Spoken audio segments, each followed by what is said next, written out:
There you go. So I'm on now? Yes, sir. All right, we're live. Welcome everybody to the second annual Optim Orthopedics and Prep Sports Report Football Media Day. This is a lot of fun. This is for the kids to get them to talk in front of the cameras. And of course, it's all over the internet. So it'll be fun. And then whatever the TV stations cut up and put up tonight, you know, it's for the kids. And that's what it's all about. You know, getting the news out there, what they're doing football-wise, what each school is doing. And it's a lot of fun. And not to leave out Chatham County Public Schools, but they will be doing their Media Day August 16th. Okay, so of course I'll try and slide in there and get involved in that one. But today is all about the affiliation with Optim Orthopedics, great community organization. They love being involved. It's not just about, you know, an athlete gets hurt. They got a lot of preventive measures that they do. I mean, I can't be more blessed than to work with a group like that. Like I said, the marketing director, Nick Gant, helped me put this on. The man's amazing. I mean, I can tell you right now, I've seen his work. So, but helping me do this, I appreciate it. Then, of course, they got a bunch of doctors involved. Dr. David Palmer, who's with South Effingham, Calvary, and Richmond Hill. Yeah, and Effingham. So he's here, former Florida State football player. So go Seminoles. So he'll talk FSU all the time, Bobby Bowden, the whole thing. But he loves the kids in the area. He's been here for a long time. I got a personal relationship because my son and his, his son-in-law? Yeah, son-in-law, family know each other very well, but it's more about the kids than it is about, you know, worried about injuries and all that stuff. He's there for the kids, preventative, everything else. And then, of course, I don't know if he's here yet, Benedictine's physician, Dr. David Cenary, is he here? There he is. Okay. I usually see him on the sidelines, but he's always hiding. But he does a great job. Now, what schools are you with? Liberty. Bradwell, and They just put you all over the place. Yeah. But, you know, David, too, you see him at the football games, does a great job. So I got to thank Optim Orthopedics. Of course, I found out that Dylan Campbell, are you here? Okay, Dylan Campbell, he'll be in charge of the athletic training trainers program. He also is the athletic trainer for Savannah Bananas, who won their second title last night, Coastal Plain League. Were you there? Was it a good time? Great time. And the new team coming in here, the Savannah Ghost Pirates. And if you don't know much about hockey, you're going to get real hockey, okay? You're going to get hockey players that know how to play the game. Being a New Yorker and rooting for the Islanders, but I will root for the Rangers. You know, hockey's been in my blood. It's going to be a great time here in Savannah, just like what the Bananas are doing with baseball. They're going to do with hockey, and you got this beautiful arena, and we got, I know Tim Adams tells me he goes to all the country stuff, and you know, we got hopefully a basketball tournament coming in, so it'll be a lot of fun. Further ado, then, what I'm going to do now is we're going to start with one guy that's got to get out of here, okay? And he does a great job. He's been at Richmond Hill now for 8 years, right? This is 8. Yeah. This makes 8 years, 12 years as head coach. You know, his motto is build a hill, and he's been doing that for the last 8 years that he's there. Up first, the Richmond Hill High School Wildcats and Matt Lazar.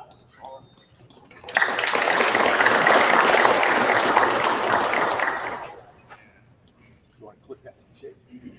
All right, Coach will introduce himself, introduce his player, and then talk a little about the program, and then you guys can throw some rapid-fire questions at him. Perfect.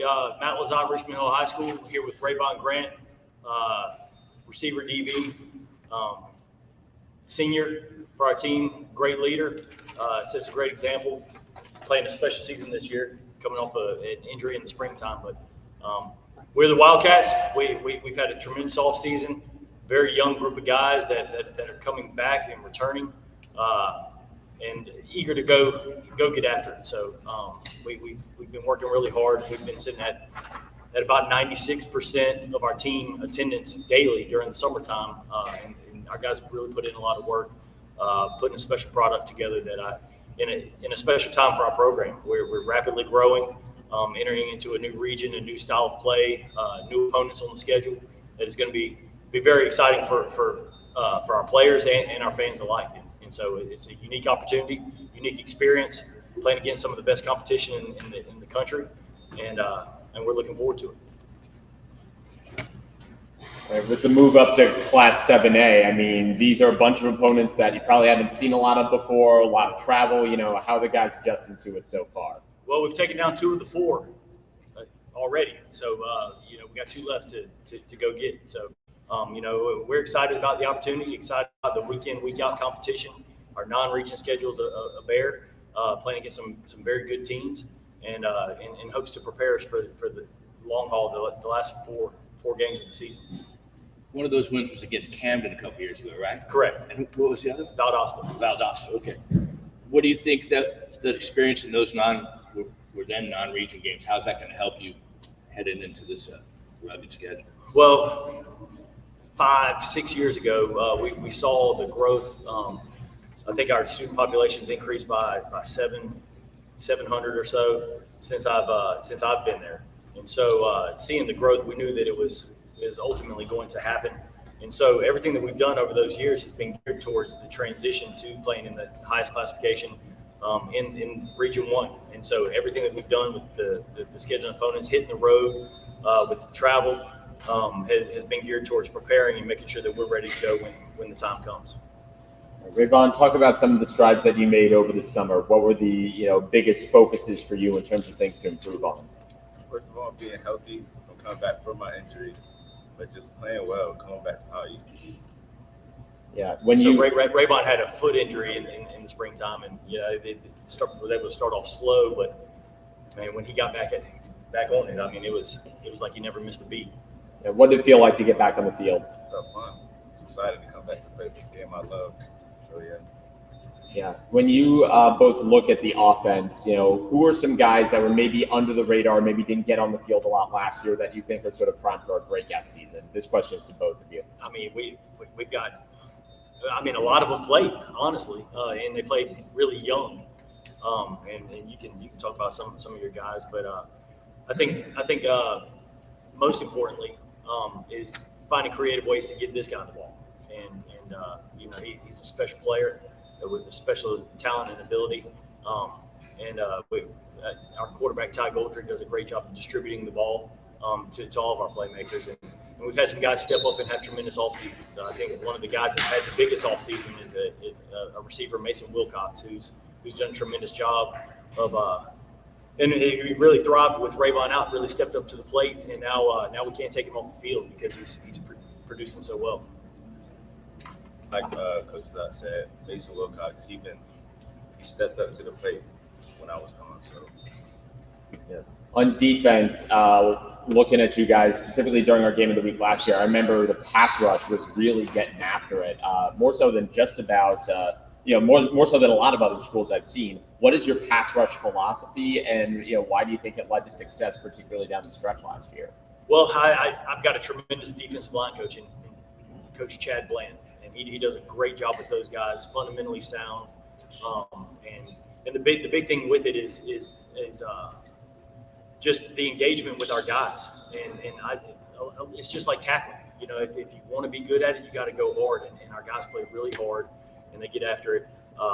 And we've switched up some things on defense.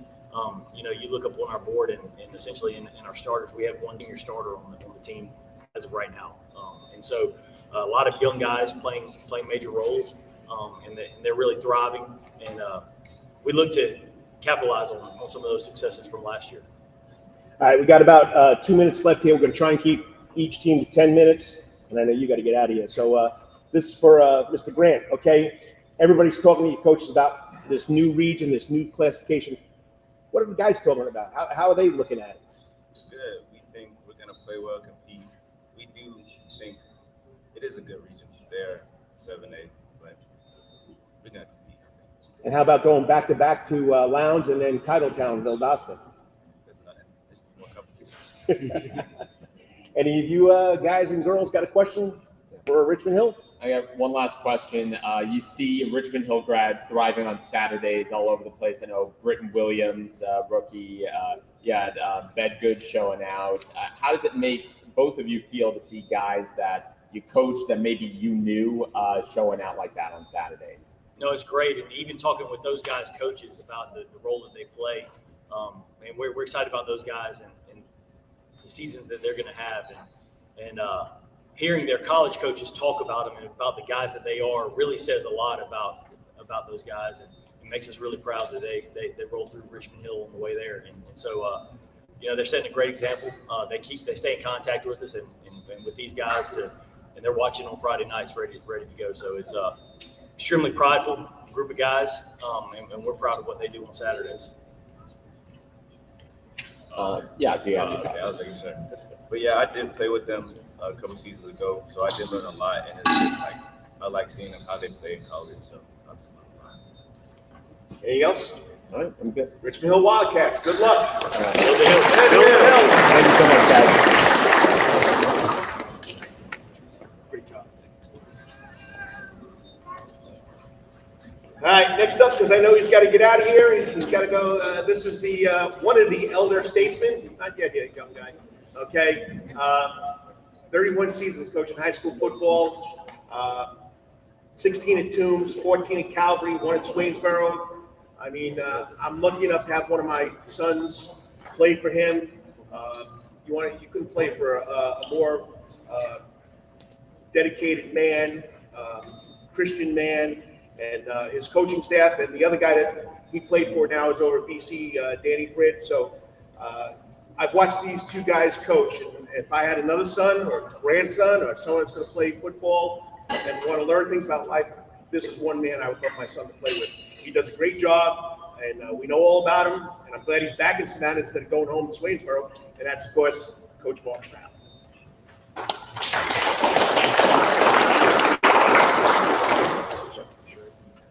You guys can share. Let me get another chair. Appreciate it. There we go.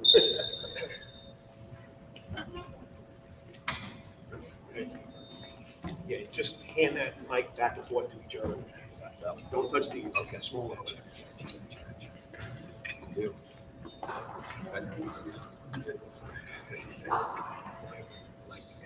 Just keep, not putting all into it.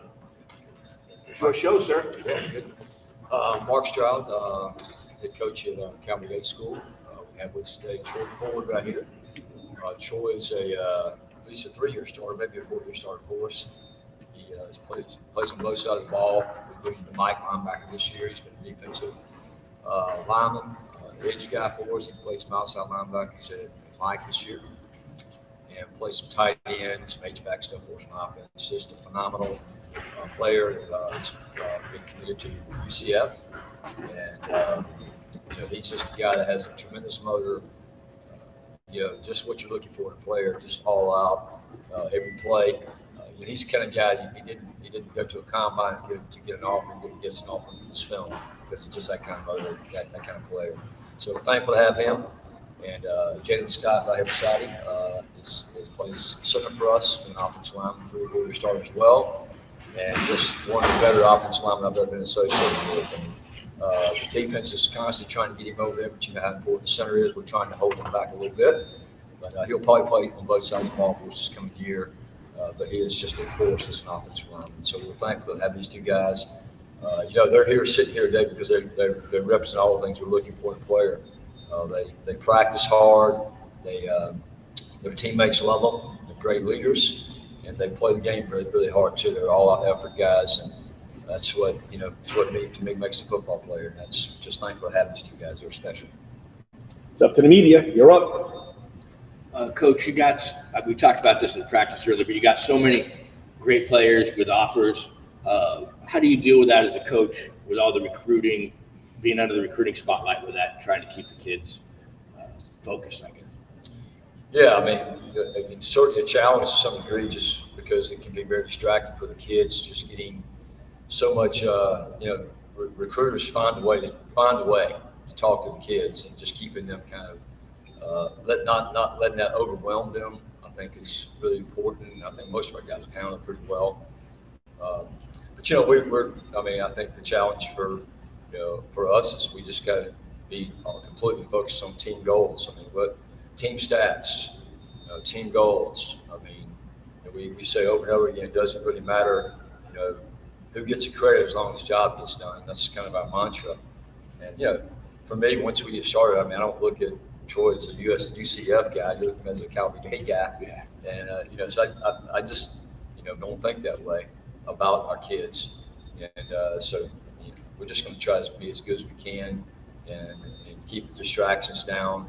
But I think the key is everyone just being unselfish and not worrying about who scores a touchdown, who makes all the tackles. But as long as the team is functioning well and is healthy, I think that's our responsibility as staff and our players' responsibility as well, is just keeping the team as being the priority all the time. You lost a big part of the offense with Donovan Johnson moving on to IMG. I think he ran for like 1,300 yards last year. How is the running back position looking in camp so far? Who should we look for to be? Yeah, it's been good. I mean, Don's Don's a really good player, good kid. You never want to lose a guy no matter who he is, but we hope he does well. But sometimes when something like that happens, it just opens up the door for other guys that might not have gotten an opportunity. So we had 3 guys that touched the ball quite a bit last night. AJ Butts is a guy that played right behind him last year. He's a really tough physical kid and runs the ball really hard. Trevor Strobrich is a guy that might not have an opportunity, but Trevor, maybe one of our best athletes on our team, and can fly. He can go. So he's a guy that that door closing with Don has opened the door for him. And we had a couple other guys can run. Tillman kid, and he's good at charity. He's also a young guy that's going to get some reps back there as well. So we feel good about it. We really do. One guy I didn't have a chance to ask about the other day is Michael Smith. He seems to have had a pretty big summer, came on strong for you guys, particularly towards the end of last year. What have you seen from him that he liked? And this question is for the defensive players too, because I know you guys go against him in practice every day. What do you guys see from him? Either one of you could go first. I'll open that. Mike is just, he's going to be a junior this year. Last year, just kind of started becoming what we thought he could become. And he's big. He's got great hands, great ball skills. He runs really well. He's a good blocker. He does all those things. He's I hope it remains this way. He has a good sense of humility about him. He's not too full of himself, which is really good because he's got a lot of things going on collegiately. So he's a force, and he's a guy that can walk over and play defense and be as good on defense, and you might get some of that. Go ahead, guys. Yeah, especially playing on defense. Like when we play against each other, he makes me better every rep. We make sure we go as hard as we can because you don't know what tomorrow's our problem. So we both especially both of us playing tight end, we go against each other, try to make the most of it. Yeah. With you guys moving up to Class 3A this year, you're going to be playing a lot of teams with bigger rosters than you guys have. How do you adjust to that? Is it conditioning? Are you going to have more two-way players? Is there anything you do differently to sort of prepare for that new reality? Well, strange enough, it's the biggest squad we've ever had since I've been there. We're bordering around 80 kids. We just never had that many kids before. But I think it's critical for us is being in great shape. We're going to run a lot. We just try to be very fit going into that first game, especially. You always want to try to get a little more fitter than the team you play. You hope a little bit better shape because, like you're saying, we're going to be in a situation we're playing. People that across the board have a pretty deep roster, and they'll have some really good players. And I just think the whole city of Savannah and the surrounding area, there's just some really good coaches here across the board. When we first got here 14 years ago, the transformation from then to now to me, with guys in the city that are coaching teams in the city and surrounding, the Effingham and Liberties, all the whole area that coaching has just gotten tremendously better. And they're doing a great job of keeping their kids in house and coaching them up really well. So it's going to be more than people believe it might be. It's going to be a tough grind. It really is. Trey, talk about your recruiting in UCF. Tell us what it was like now in the world of social media. Did you get a lot of visits or a lot of social interaction? How was it? Yes, sir. Getting recruited was pretty stressful sometimes. Always trying to go to certain places, trying to make a camp. Especially with social media, you gotta try to put your name out there as much as you can. Get all the attention. Once I committed, all that really settled down. I was able to focus really on my senior year and I'm able to focus on that, and there's not really much stress about knowing like where to go, like all these games. So it's a lot easier now. Mr. Scott, you're not going to get away easy. Okay. Plus, I played center, and that was my number in high school also, but that's back in the day. Okay. That's when we wore leather helmets, right, Coach? Okay. So, from what I'm talking to my son, of course, Russell is the offense coordinator, and he tells me there's only one senior on the offense that started last night. That was you. You being the only senior and the center, which you don't get the ball back to the quarterback, it's not going to happen. Tell us what it's like for you being the senior leader on that offense. It's a great experience because these guys, my young guys, I gotta train them, keep them well, teach them all the the good things about the offensive line, teach them the technique and all the footwork that goes into it. Make them just like dogs. So it's a great game. All right, Coach, you got 1 minute. You want to wrap it up? Yeah, just speaking on Jalen real quick. He has just been a tremendous leader for us this year from day one. He's rallied. I'm sure both these guys have, and Jalen's really done a good job trying to bring those young off. A lot of young offensive linemen trying to bring those guys along and help those guys improve every day. He does it in a manner that's really, he's really good. He's not barking all the time at those guys. He's really trying to encourage those guys, but pushing them to the edge, trying to get better. So he's been a great leader for us. Jalen, if Jalen was about 3 inches taller, he would have every offer in America, I think. It's just, he's going to end up landing somewhere. He's got a few offers going on, but he's going to land somewhere and be an All-American somewhere. He's going to surprise a lot of folks. So we're excited about the season. We have a really good staff. We're excited about our staff. We got some good guys do a great job, and most of them I just need to kind of stay out of the way. So it's going to be a good year. Now let's give it up for the Calvary Day School Cavaliers.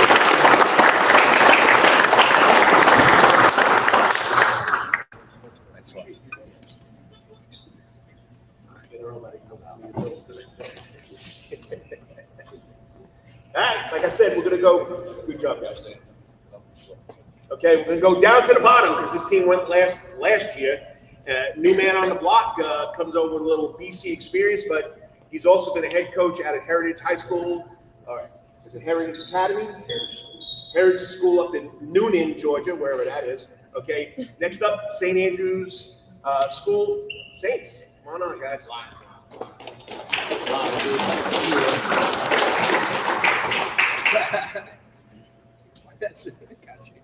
You know I'm going to mess up sooner or later. When I was at St. Andrews back in, we were called the Saints. Now they're the St. Andrews Lions. I apologize to the St. Andrews family. I always do that, but it's embedded in my head. So go Lions, Kevin. Kevin present. New coach, but fourth year as a head coach. Well, I appreciate you having us. We don't have a lot of we don't get a lot of media coverage out there. People don't really know who we are out on the island, and we're trying to change that. I've got 2 guys with me. Aiden Edwards is our quarterback, and I'm trying to do everything I can not to have him out there at free safety, but we're going to have to probably make that adjustment throughout the year. And then Ethan Wilkins is a senior, playing some tight end, H-back type player for us, and then on defense will be a Mike linebacker, play more of the weak side backer for us. And we'll probably be on the kickoff, and we'll probably be on the punt return, and probably be on the punt, everything like that. That's what we deal with our numbers out there. But the leadership of these 2 guys, Ethan on the field going as hard as he can go every time, whether we're in the weight room, on the field running, practice, anything it is like that. And then Zayden, as a sophomore, has the best leadership skills I've ever seen for a kid his age, and that's across the school. That's not just on the football field. He won whatever kind of leadership award that was last year for the whole school when he was in 9th grade. So again, if he's pulling the trigger for us, I feel pretty good. And if Ethan is given the effort that he's been given physically on the field and everything, I think we're going to be on the rise with what we're trying to do at St. Andrews. So. Coach, what are your numbers looking like this year? Because I know at St. Andrews, it's always a matter of can you get the guys on the field. Right. Walked out that first workout. I had this big, great, wonderful practice plan and everything we were going to do. And I walked out and we had 13. And I said, that's a little different. That 118 we had out on C right. Anyway, we made the adjustment. I've been to small schools before. We had 31 at Heritage the year we played for a state championship. We're going to be around the 25 to 27 mark. I have a student, a kid in Germany who's been in Germany for July, and he got tonsillitis, so they won't let him on the plane until he's good to go, until his immune system's good. So we'll have him coming back and everything. But yeah, we're going to be right around that 25, 27 mark. So. How different does practice look when you have, that few guys on the field, and how important is versatility, for each and every player? Right, and that's the thing you're sitting there juggling in your mind. Like, you have to get them in shape. You have to teach them to tackle. Like, we got to hit every day. We have to do all that. But you just have to time it up and kind of with your periods. And we do things on periods. Like, the clock's going every 5 minutes. People are moving around. It's like that. Instead of, like, everybody's doing their offensive positions at once. Right, they're with their coaches doing their thing, and then when we go to defense, everybody's doing their defense at once. We try to do some things like I was telling Coach Woodward earlier, the way we're doing it is we might just have lineman to lineman, with a quarterback and running back, and just a 6-man box in there, and that's where we're going to run our inside game. And we're going to work, get our tackles, and our outside guys to work our outside game. That's just kind of how we have to do it. So the preseason scrimmages and practices with other schools mean so much to us.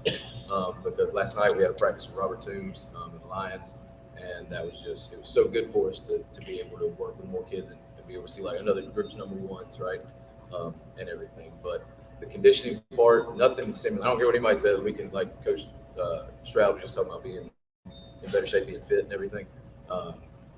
Nothing's going to simulate the Friday night, right? You can work. We all go in at halftime and look like we're about to die. I mean, that's just because nothing simulates that, and that's with the adrenaline and everything of Friday night and all that. But anyway, that's how you adjust. Because all of us are smart people. We're not going to sit there and run them into the ground, right? But with how we practice and being able to go fast, and the kids knowing the periods on the board, they're kind of giving that effort as well. So it's not a huge adjustment as far as the juggling match of how to push them and where we go to kids. If we're an injury away from changing everything, right? So I like to comment on that too. Being that we do have small numbers, our practices are really fast. I know with maybe bigger schools they can afford a couple people walking or something, but being with our numbers, everything is quick. All the periods are quick. We're sprinting to the next station and we're working. So that's another thing. Yeah, Zayden, I know you played a big role on that Giza State Championship basketball team last year. Congrats on that, by the way. What skills that you learned on the basketball court can also apply to football? How does that help you in the football field? Yes, sir. I know last year coming into St. Andrews and being a freshman, on the front of that basketball season, I was struggling to find my way on the team as a leader. Being that we're seniors and my brother being a junior, having been there last year. But slowly as the season going on, I found myself being more and more vocal as a leader. I found myself in the starting lineup and transition that into football, getting the quarterback. You have to be vocal, because you guys are looking at you. If you throw a bad pass and you get down on yourself, now your team is looking at you like, oh my gosh, our quarterback's down, so now what we're going to do. So I would say focusing on the next play. I learned that. Just leading my team, not letting my body language deter my team, and just staying focused and focusing on the next play.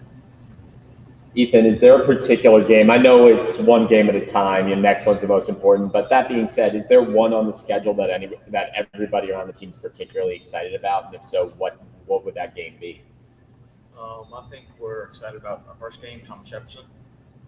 We're looking forward to seeing what we can put together as a team and looking at how we've progressed from the beginning of the summer. Like Coach said, having 13 guys, now we have 25 to 27. That's progress is going to be the main factor that is really pushing us to get ready for that first game. This is for Coach. I mean, I've been in that position.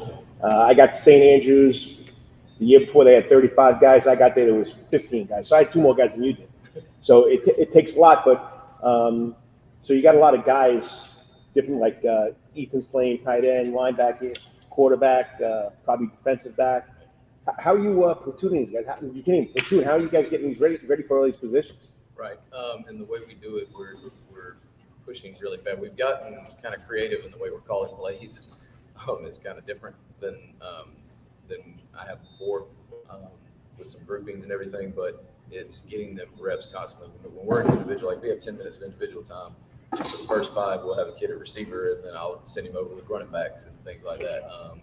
And I'll get somebody, hey, you're playing running back, but our backup quarterback, he's also a quarterback. He's our backup quarterback, right? So it's just trying to master the simplicity, right, of what we're trying to do, because it can get crazy out there. And again, I've had to pull myself back. I was telling Zayden the other day in the weight room, like in my mind, I had this like great little play. So it would be wonderful. And I was like, well, not yet. We're not there. We have to try to master what were our 4 run schemes that we're trying to play.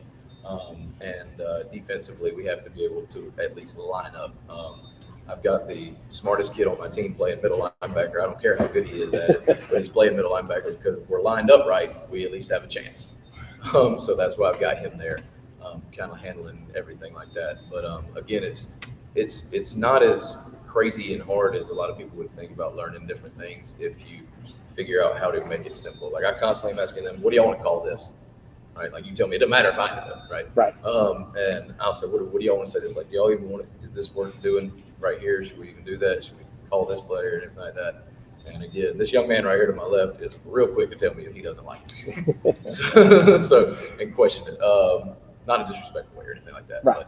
But again, being a leader and knowing what it takes. So it's not as crazy as one would think if you just learn how to keep it simple, right? I was a classroom teacher for 10 years with math, and when you start putting geometry and statistics, when you start throwing letters into math, people kind of go crazy. So you have to figure out a way to make it simple. So it's kind of that same thought process. Got 1 minute, guys. Anybody got any questions? Yeah, I got one for Zayden. So I heard after the championship season in hoops last year, you and your brother had a great summer in basketball, and I heard your brother was thinking about not playing football, but you convinced him to come out. Can you tell us how that conversation went? Zai likes to be courted. Yeah. Zai likes that. That's what, first of all, I want to congratulate my brother on TV, being that he's racking up offers now going to his senior season. So I just wanted to let him know that I'm proud of him and I love him. But I really had to beg him to come out and play football because he played a huge role for us last year. And without him, we wouldn't have that big play guy. I mean, he's probably one of the best kids in the city and the state. So having that downfield threat is huge. So it was a lot of begging. This past Monday, he said, "Yeah, I'm gonna help you out," and he came out. And yesterday, he had a huge day of opportunity, scoring 4 touchdowns. So yeah, it's gonna be a lot of fun. So he scored 1 on D, had a pick 6. Pick 6 on this too. So yeah, if you weren't already going to come out to a game with Wilmington, just to let you know it's different on Wilmington now, and we're looking to get our name out there for sure.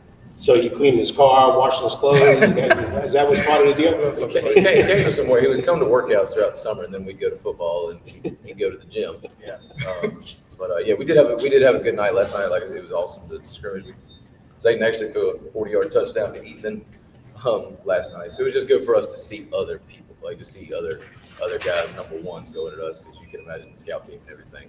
You just don't have a lot of numbers. Ethan, anything you got to say? No, I mean, Quiet leader. Zayden is very outspoken. He knows how to talk well, and he can cover everything. So I think he's done a great job. As long as he gets you the ball, right? Yeah. All right, St. Andrews Lions, St. Andrews Schools Lions out of Wilmington Island. You guys play in Giza? It's still the GIAA. Oh, sorry, now it's GIAA. But it's still the same thing. It's still the Same thing. Okay. Change the words. Give it up for the. We have the greatest business office manager, money lady in She's Savannah. watching, please. Don't. My wife works there. Okay. Okay. Love you, Dave. All right. Great job.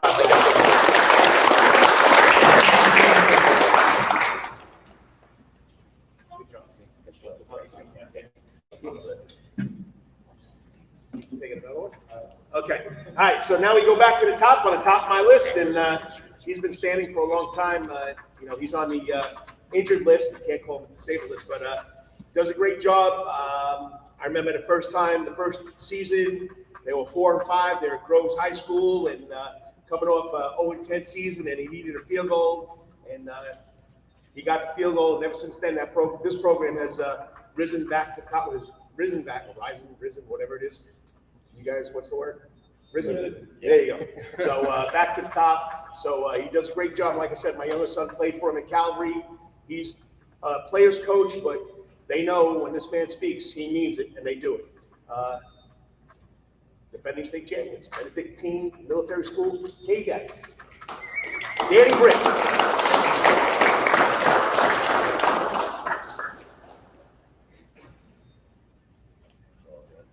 Hey, you're on the injured list, I know.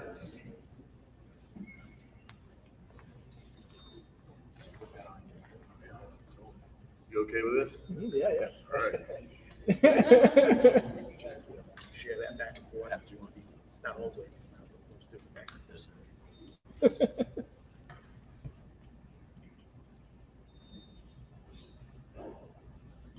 It's all you.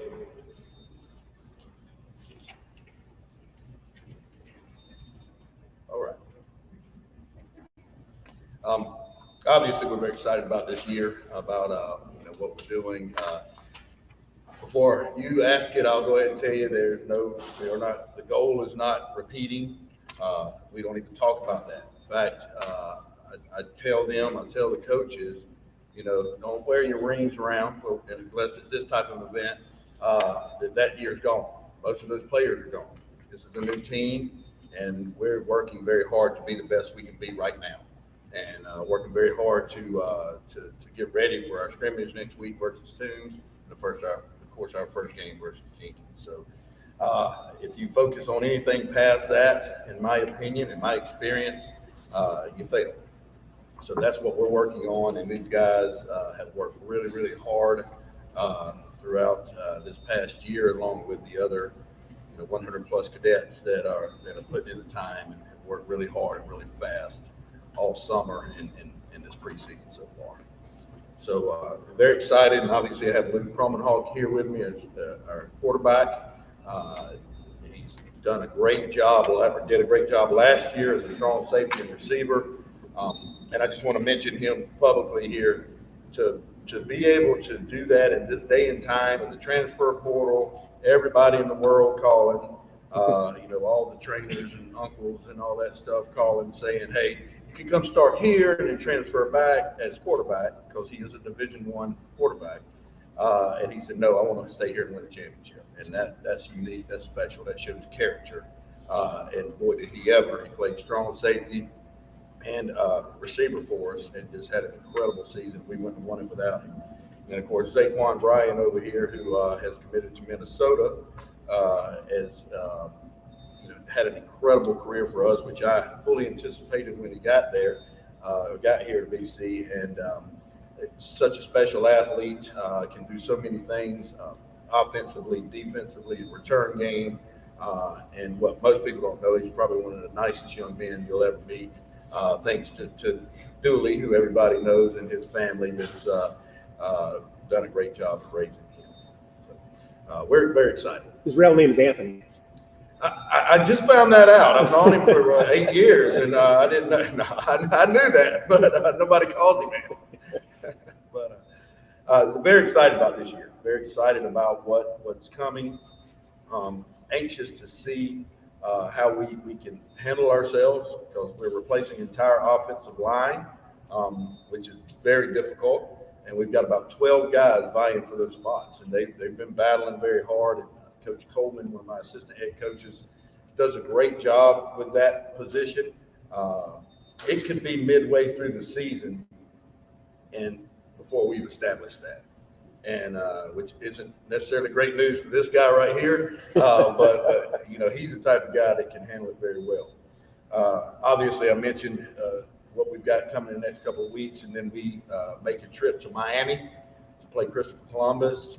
They're very excited about that, and I think it's a very neat opportunity for these young men to be able to experience that in high school, what they're going to experience in college, making those type of trips and having those experiences. Christopher Columbus in Miami, if you don't know, is the largest private school in Miami, and they won the 8A state championship runner-up last year, and won the 8A state championship before, so they're pretty darn good. And we're going to do that every year. We play Bowles later this year. We play Westminster. We play Ware County again. And we've already, well, I was told not to say this yesterday, but we've already established some other games where we'll be making major trips. Nice save. You guys got any questions? Yeah, with you replacing the entire offensive line, this question's for all of you. You know, I'm sure those guys are gamers. They're gonna, establish the standard, but it takes time to build chemistry. It's going to be different than having all veterans last year. How do you have to adjust your scheme? How do you have to adjust your offense to account for the fact that they might not have the same cohesion right away that last year's group did? Yeah, well, first of all, yes, that's very true, and it's going to take time. It doesn't matter, it takes time.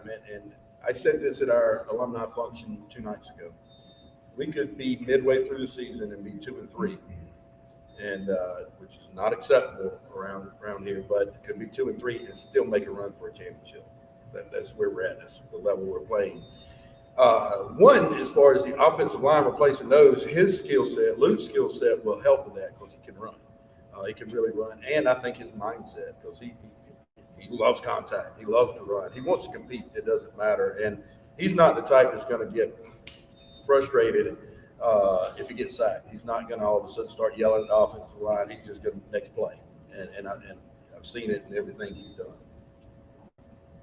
And, as far as you, Luke, as far as leading the offensive line, calling out protections, what have you kind of had to do to help that transition along? Right, for sure. They're all new guys, getting adjusted, learning the plays. I've just had to be patient with them and, help them out any way I can and just always encourage them. For sure. I got one for Shaquan. I know it's going to be Luke's first start as quarterback for the team, but you guys have a relationship going back as a receiving quarterback for a while back, I believe. Can you talk about that and what you think you guys will do to bring to the offense this year? Yeah, going back on that, me and Luke played together since we were little. So our chemistry, is real tight. And as long as we bring that chemistry to our team and the offensive line, I feel like we'll be real good this year. One guy I wanted to ask about that actually Luke pointed out when I asked him, who the breakout potential guys were was Thomas Blackshear. I know with Justin there, he didn't get a ton of carries last year. What have you seen from him, all of you in camp this year? And do you think he figures to be a bigger part of the offense this time around? Yes, he will be. Actually, what we're planning on doing right now is that role that Justin played, Zaquan will move to that. So he will get more touches in the run game than he probably has in the past. Thomas will then kick to the receiver, and Thomas is, yes, a very athletic, huge potential guy. He's still young and has to learn how to play within the rules of how we do things, and how we do things is very specific, and they're not changing. I got a question for Lou. Lou, you stepping into that starting role. Can you speak about, leading these guys into this new season? I just wanted to show them, leadership and, get the trust of everybody and just go out and be the best player I can and the best leader I can and just the best overall player for this team and the players and show them that they can trust me.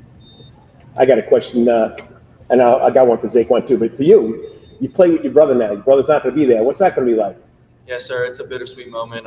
We went out on a great note, winning the state championship together. So that was a dream come true. But he's going off to do big things in college, and I'm just focused on this season and being the best player I can be. Are you going to have the same mentality? You want to bring the wood on offense as you did on defense? Yes, sir, for sure. Zaquan, okay, Southern guy, Minnesota. Did Anthony Dooley and Bryan tell you how cold it's going to be up there? And what was so over? What made you choose Minnesota? Minnesota felt like home. It made me feel like I was still down in Savannah. They told me the truth. They've been honest with me from the front. But the coaches really showed me love. They stayed in contact with me every single day. And most coaches didn't do that, but Minnesota, they did that every single day. They text me, they FaceTime me, so that really showed me how much they cared about me. So that's why I chose Minnesota. You gonna learn how to ice fish? Because I know you like to fish. Yes, sir. All right, you got 2-minute drill here, guys. Yeah, Shoot it at 'em. Zaquan, do you have a favorite route? If so, what is it and why is it your favorite? I would say my favorite route would have to be post corner because a lot of corners and safeties fall for the post, but me and Luke connection, Luke knows where to put it at. If it's not there, then it's not there, but if it's there, he's gonna put it in the right spot, and that's why I love him. Coach Britt, closing comments? No, thank you guys for having me. Having all of us. I think it's really a unique thing, very special. So very cool for these guys to be able to experience it. We're good? Yeah. Give it up for the Benedictine. Thank you.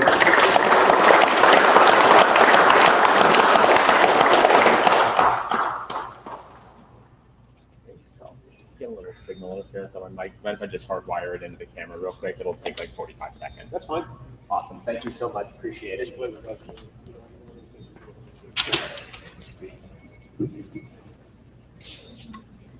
We got a microphone glitch here, so working on it. Sound level for you?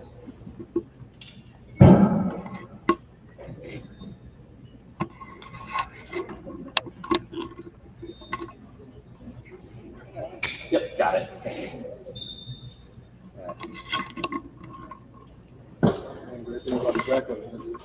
Yeah, just listen to that sound. I'm like, ooh, that's sounding a little bit rough. Let's do the hardwired connection.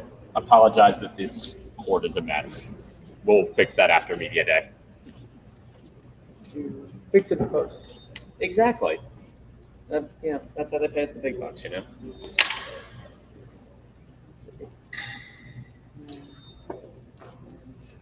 We're good.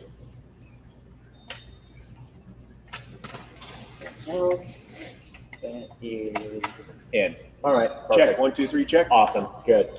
Thank you for waiting. Is that going to stretch? Yeah.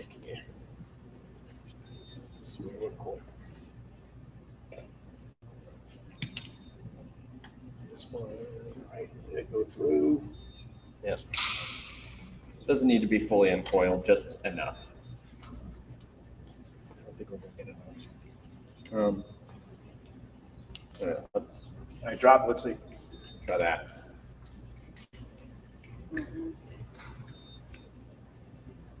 Check. 1, 2, 3, check. Yep, all good. Yeah. Yeah, I'm gonna need a little more. All right.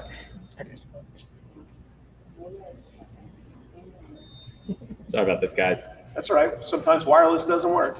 Yeah. Ask these guys when their phone don't work. All right, let's Try it now. There you go. You got plenty. Yeah, let's try that. All right.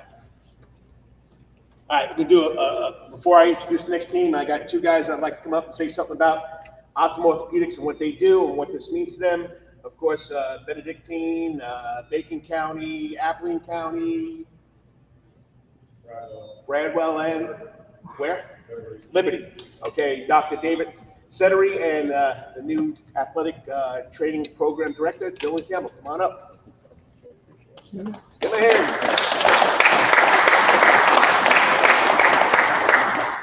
Yeah, just you want to clip it to your shirt. We were going to have Dr. Palmer join, but he's a little nervous. You know, Florida State guys are a little shy. Little overtime no payment for that guy. Yeah, it's been a long time since he is Mr. Showboat in Florida State. I'll throw the first question out to Dr. Cenary. So, what exactly does the team doctor do for all these schools? Well, the main role is obviously medical care for the athletes, but a big portion of that is in combination with our athletic trainers, and we're not there on a day-to-day basis. We're a point of contact for the trainers. We attend the games. We try and keep in contact with the coaching staff, but the trainers are the ones that are really there on an everyday basis and seeing the athletes, and we rely on them to a large extent to screen things, rule out major injuries versus small injuries, start the initial treatment, and then they'll generally reach out to us if things are either not going as planned during the rehab process, or if there's specific questions about an injury with one of the players. And so, my ultimate goal is the safety of the players. I mean, obviously we want to get back on the field. We want them available for the coaches to put them in the game, but we certainly don't want in a scenario where we are putting a player at risk of permanent or longer term injury as opposed to short term. And so, a lot of that comes with experience. And again, a lot of it comes with having a good relationship with your athletic trainer and the other staff that work with the team. And you got a bunch of you guys have different schools. Is there a little competition going on? My school's better than your school, or? Well, obviously my schools are better, but I wouldn't say it's a competition. We have a pretty good relationship overall between the different positions that cover teams, because there are times where players that attend one school show up to our clinic to get seen, and that provider is not in the clinic at the time. And so there are plenty of times where I'll see Dr. Palmer's kids or vice versa. And so that's the beauty of being in a large group, is you have a pretty large network of coverage. And so we can get players seen quickly, and then we communicate with each other regarding what's going on with each of the players so that we can make sure everybody's on the same sheet of music. Nice. And now, Dylan, you take over the director of the athletic trainer program. So tell us what your responsibility is going to be. Yeah, so coming into a new program here is it's kind of exciting, working closely hand in hand with all of our positions, and then working with all the athletic trainers at all the local high schools, just kind of streamlining and really supporting the physicians and the athletic trainers, and making sure that everyone is on the same page and working together. And how long have you been in Savannah? About 2.5 months now. 2.5 months. Yeah, I just moved down, so getting used to the area for sure. And how did you like the experience being the trainer for I know it's not football, but for the Savannah Bananas? It's bananas. But yeah, it's a different experience for sure. A great experience, working with all of them over there, and not a huge baseball guy, but they might have turned me into a big baseball guy, kind of working with them. So fun experience to be there almost every night. Nice. Dr.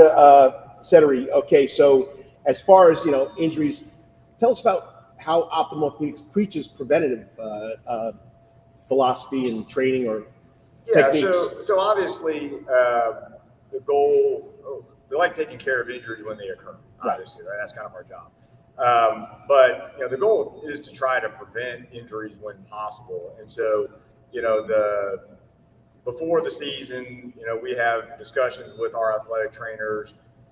There's protocols in place. Largely one of the big things over the past few years has been concussion management, right? So, baseline testing of the students and the athletes before the season, which allows referencing those during season when we're trying to get them recovered from that. So that's a big point of emphasis really across the country, specifically with contact sports and football.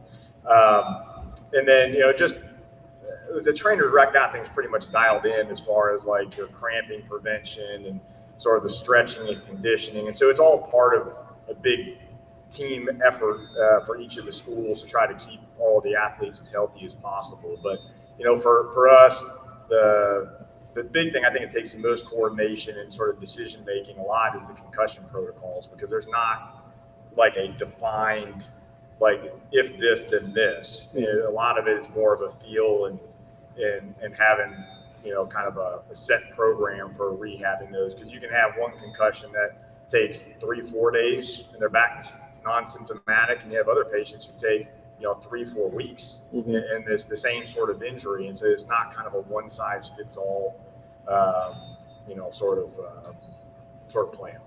Either one of you guys can take this last question. Okay, you got all these young men sitting here, and their coach has been preaching stuff about safety and nutrition and hydration. What's one bit of advice you'd give to all these young men? Don't be afraid to go to sleep. Sleep's the best recovery tool that we have available to us.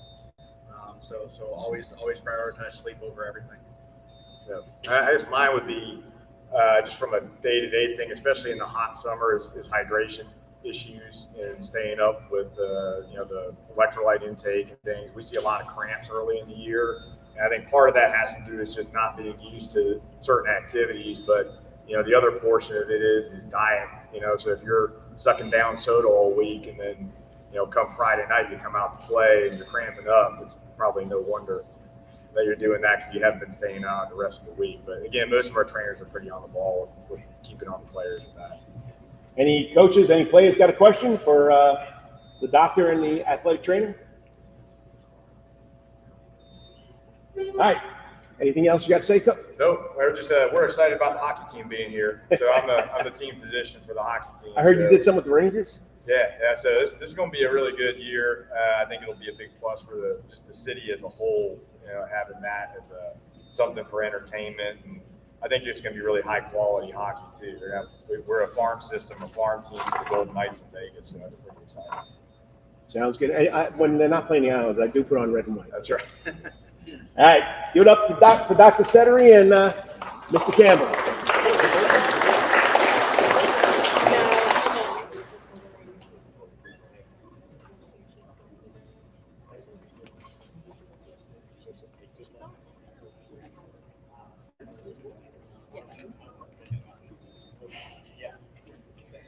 All right, next up, they were the second to last team to go last year, so we're going to let him go a little early. Okay, he's entering his 4th year at South Effingham High School.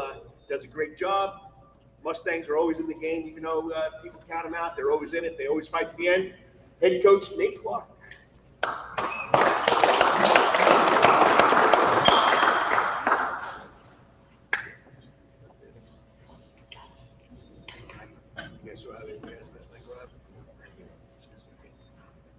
All right. So yours, Coach. All right. Thank you, Coach. Appreciate Coach Fonzie and Nick and Dr. Palmer and all the media for making this special event happen here in Chatham County. We really appreciate everything that you guys do and allowing us to be a part of this.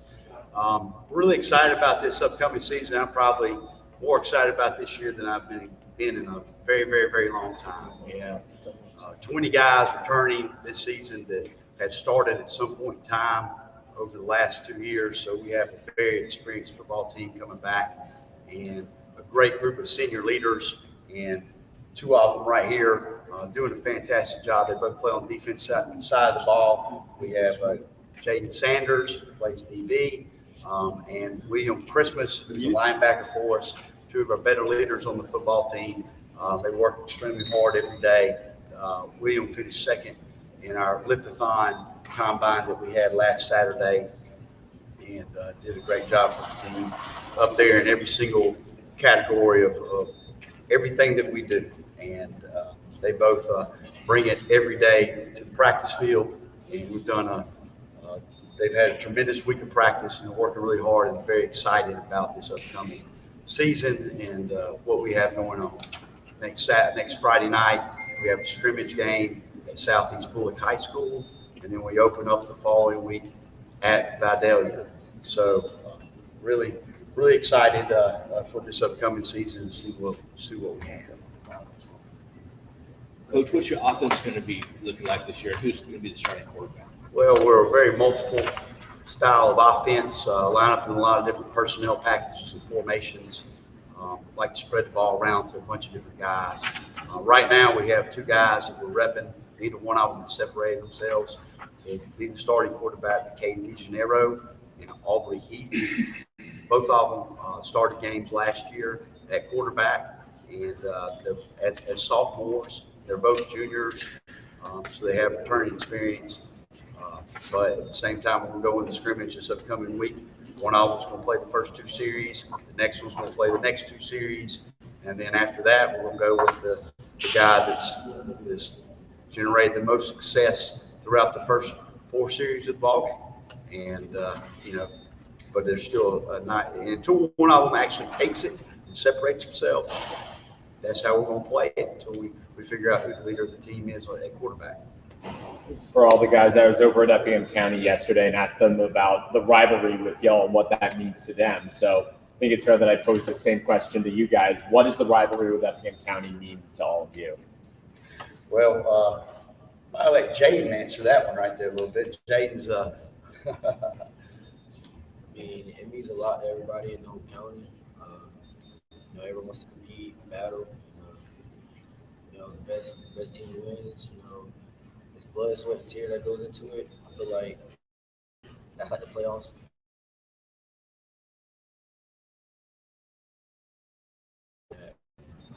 You gotta compete. You gotta have the power to fight, driven, everything. So you came over from Effingham, huh? Yes, sir. So you played your freshman year there? Freshman and sophomore year. Oh, okay. Yes, sir. So this will be your first year going against your guys. Yes, sir. Last year I was in middle school. Yes, sir. It'll be extra special for you, I guess. Yes, sir.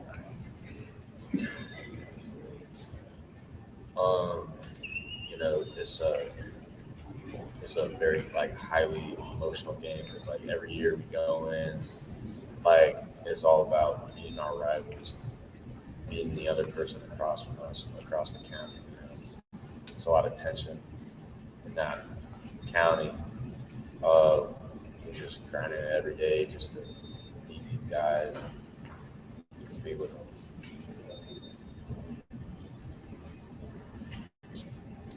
What about on the defensive side of the ball? Anybody standing out on that unit? Well, we returned 10 guys from last year, started on defense. So we have a very experienced defensive side of the ball. We don't necessarily have one alpha male type guy that I would say is the gung-ho leader on the defense as far as, you know, one of those type of guys is highly recruited.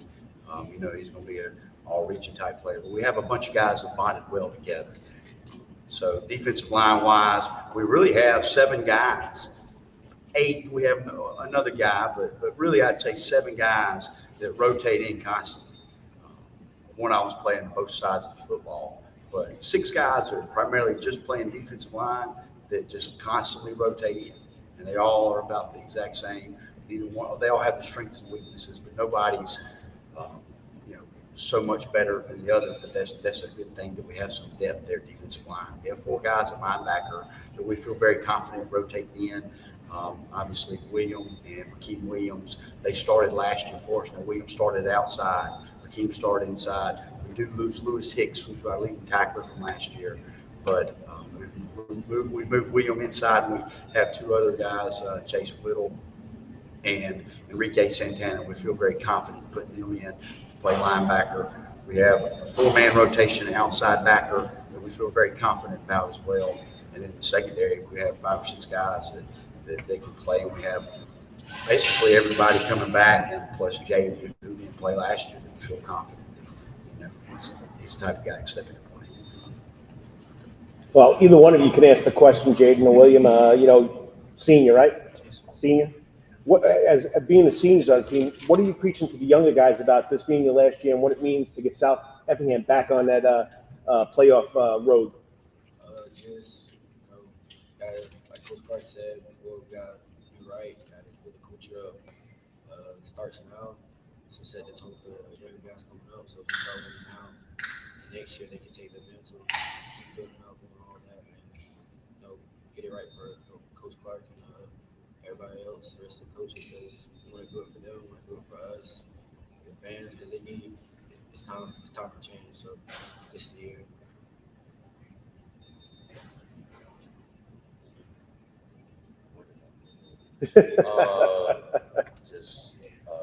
You know, our whole defense, like I've, you know, grown up with these guys since like middle school and elementary school. And it's just a lot of people, a lot of brothers that I like grown up really close to. So we're all very connected.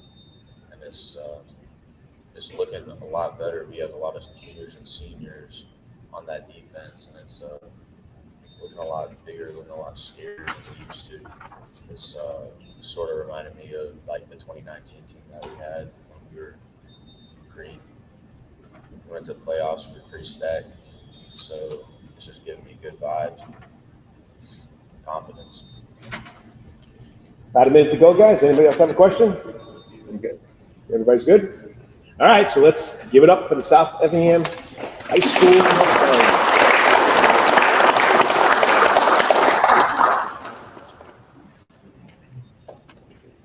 Hey, you want to leave that? The shortest helmets, you don't want to leave? So, thanks, Coach. All right, so now we go back to the top of the list, okay? Can't believe this guy's been there. It seems like he's been a fixture there forever. He does a great job besides being the head coach. He's the chaplain. He's the athletic director. He mows the field. You name it, he drives the bus. But he's been great for these young men over at Bethesda Academy. He loves what he does. It's calling for him. No matter whether it's wins or losses, he's going to stick behind these young men and show them how to be young men. And like you said, with Danny Britt, Mark Stroud, this is one man that I would love my kid to play for. He does a great job. 21st year there, 20th year, and 18th ahead as coach. Where did time go, coach?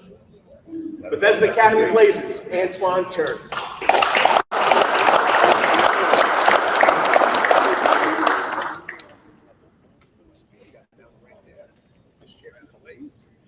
Got this one right here.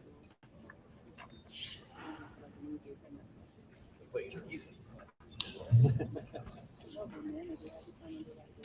Thank you guys so much for having us. Antoine Turner.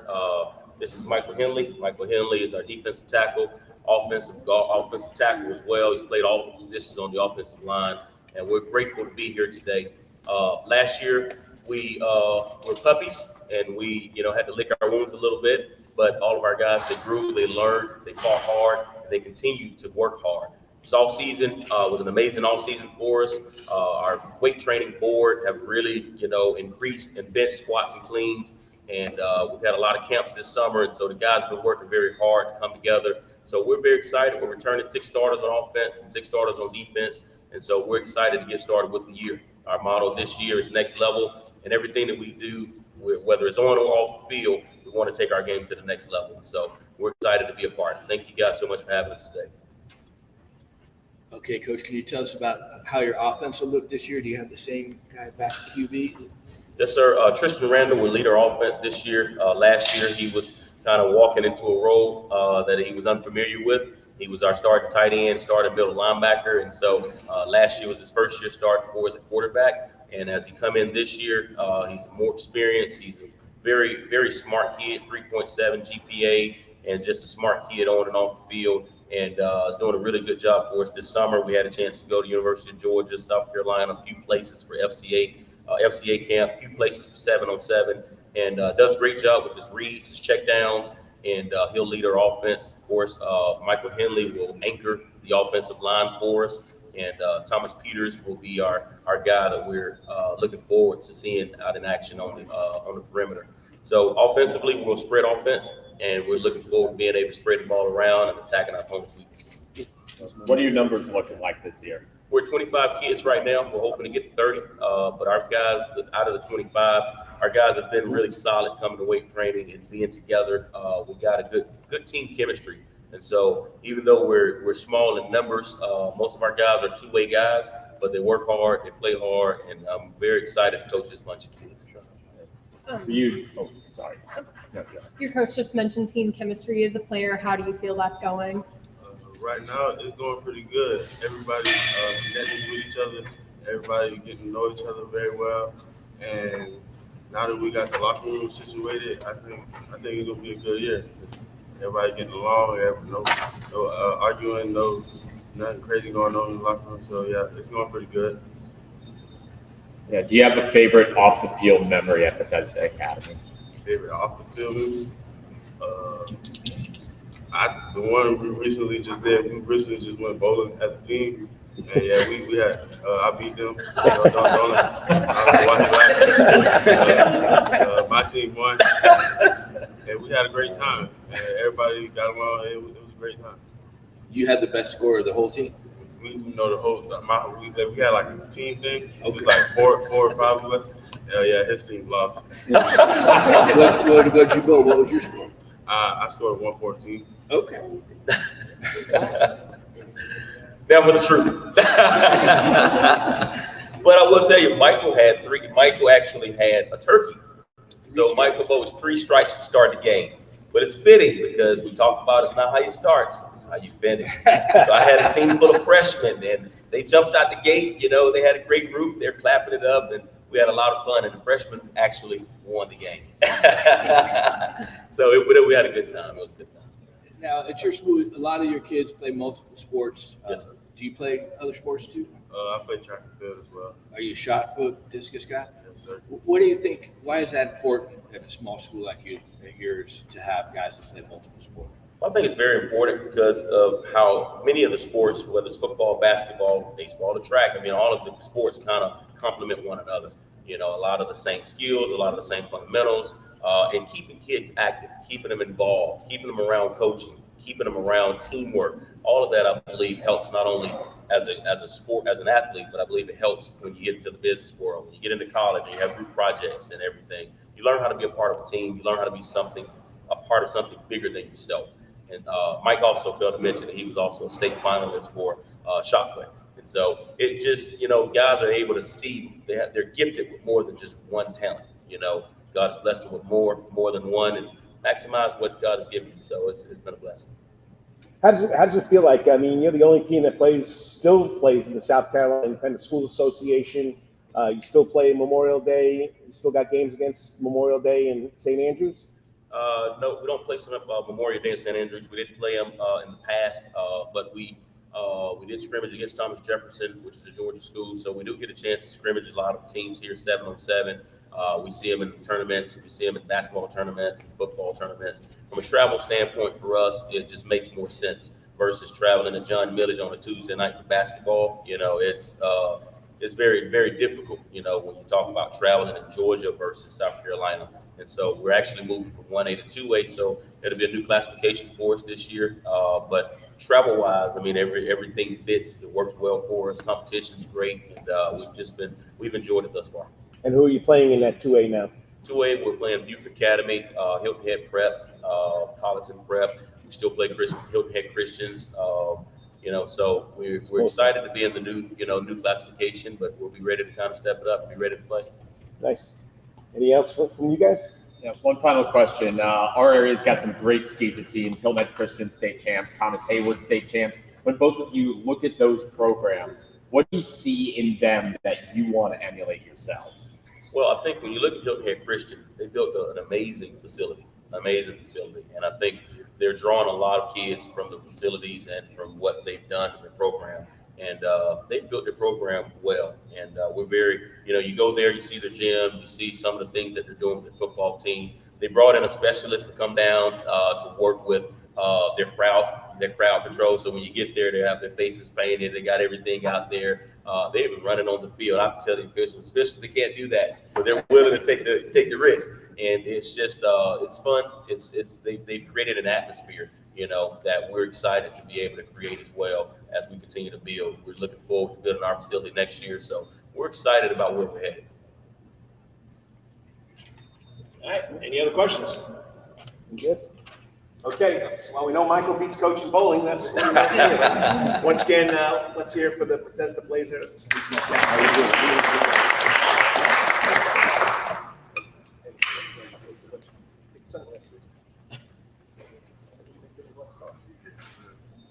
All right.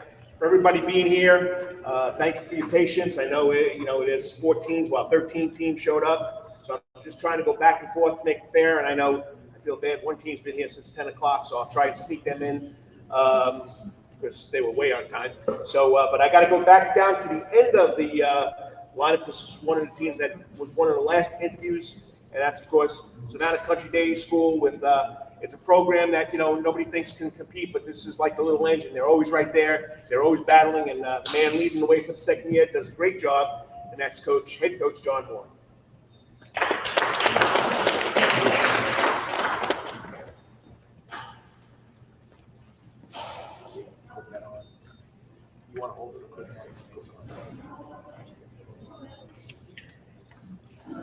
Thank you, Carl. Thank you, Optim. John Moore, Savannah Country Day. I'm accompanied by Derek Brewster Bing. He plays D-line. Started every game at D-line for us last year. One of my first off-season projects this year was trying to convince him to play O-line and D-line with losing majority of our senior class, a big senior class last year. And Rooster's kind of been the guy that the team has led, or that has led the team this offseason. He's done a great job. He's done everything I've asked of him. He made every single workout, and can't say enough about it. Coach, you lost a big, famous Savannah Country Day player, and Barry Clyde Hitter is now up in New Hampshire. Who have you decided on a quarterback to replace him yet? Yeah, Barton Mixon will be our starting quarterback. He's a sophomore. That was Barry's backup last year. Okay. Really smart kid, coach's son, gets it. You don't have to tell him too many things twice. So we do have a leg up with him, with his mental IQ. But we're a very young team this year. Yeah, with you not just losing Klein Peter, but losing Odom too, how have you had to adjust the offense to sort of maximize what you have right now? I know Grandy's probably your most experienced returning skill player. Is it going to be more of a run focus this year than we might have seen in years past? Maybe. We'll see how it plays out. But Mike Grandy's a great player. One of those players to watch. One of 2 seniors on our team this year. I've never been part of something like this in my life. But we're building for the future, and we have a really solid team. So I'm excited to see our growth week to week this year. And is it Derek? Derek goes by Rooster. Rooster. I'll call you Derek, okay? So talk about it. I mean, only 2 seniors on the team. You got a young group. What are you guys looking at over there at Savannah Country Day? I mean, you're still going to play Christian and Calvary, but now you got the public schools too. What are you guys, as the players, what are they looking for? What are they looking for? Well, as the players, seeing, a bunch of 8th graders moving up, those guys are not just, your normal 8th graders. Those are dogs. And a lot of them coming up, we already know them from walk around the school. So we have already a good connection with each other. So I'm excited, to see them this season. But that's a dog class that's coming up with us. Now, you going both ways. How does that make you feel? Going both ways doesn't scare me, but I definitely be wore out after the games, But I got my team behind me, so I'm not worried about it too much. Okay. And Coach, like I just asked Derek, I mean, new region, you still got your same rivalries, but you got now the public schools coming in that same region. How does that look for you and your coaching staff? We're excited. Speaking of our coaching staff, we added some coaches this offseason. We have a phenomenal coaching staff. We have 30 guys on the roster, so we'll probably be the underdog in most games this year. But the team knows that right now, and they're battling, and they're just going to try to give it their all every week. Yeah, Pearl mentioned the public schools coming into the region. I see on social media like public school and private school guys train together, like shouting each other out when they get offers. Obviously, there's no love on the field, but off the field, could you both talk about what the bond between Savannah football players is like at the different schools? I'll take it first. It's a little weird to me. I grew up in a time when you didn't talk to the opposing team and you just saw them on game nights, and there was more of a rivalry there. Now they're jersey swaps, hugging it up after the game. So a little different for me than probably what Rooster's dealing with. I don't, at the end of the day, I'm hoping that all, Savannah kids from all schools, make it to their dreams. So I don't really think it as, when we're on the field, obviously, I'm like, we're not friends now, but after the game, I'm hoping that everyone makes it out of Savannah and make it, make their dreams into reality. And Derek, how is it playing for Coach Mooring? I mean, man's got a lot of experience. It looks like a silent leader. What it's like playing for Coach? Playing with Coach Mooring, he has his, his times, but it's definitely fun, everyone loves him, man. He came in, teaching us how to be disciplined and, how to be great football players, and this really turned out great. Anybody else? Coach, you want to wrap it up? Give us. No, we're excited. Looking forward to a great year. Open up when? Islands next Thursday at home. Sounds good. Next Thursday at our place. Yep. That's a scrimmage, right? Scrimmage. And the first game? Windsor Forest home. Getting them right away. Yep. Thank you guys. All right, let's give it up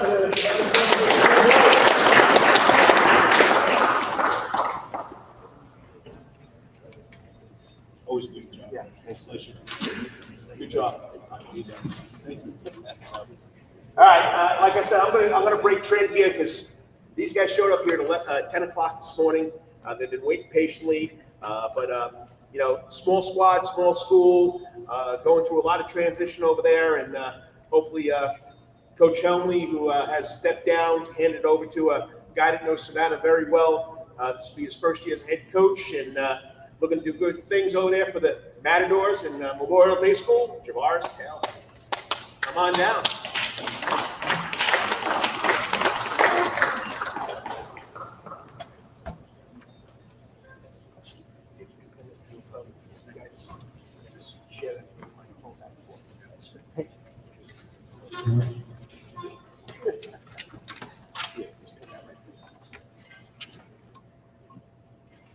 Thank everybody for having us.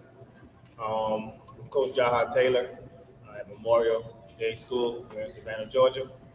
Right now, I got to my left is our quarterback, Tyler, and Big Joe. Once I got introduced as the head coach at Memorial Day, these guys were the first to reach out and thank me and tell me, congratulations. Throughout the process, which has been very interesting, I've tried to instill a culture at the program, culture from just attitude, style, just let them know that we are here to play, to compete in the area. Without further ado, I'll let them talk about themselves and ask some questions. Tell us who you are. My name is Tyler Kendall.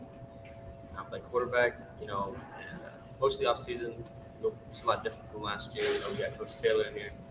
He's bringing the culture first day on campus. I mean, we already know that he's bringing the energy. So, getting my footwork right, mechanical stuff, just trying to compete with other teams. We're not big in numbers, We got around, 20 guys, 25 people? Yep, so it's really, we're not like BC Calvary, we don't got 100 guys coming in. We can work with what we got, we don't outwork everybody. Man, there's not much more I can say after that. You said everything. I'm Joseph Barnes, play O-line, D-line, and ready to go to work. Can you speak a little bit about how that transition period has been with the new coach stepping in? Coming from Coach Taylor, he's a young guy.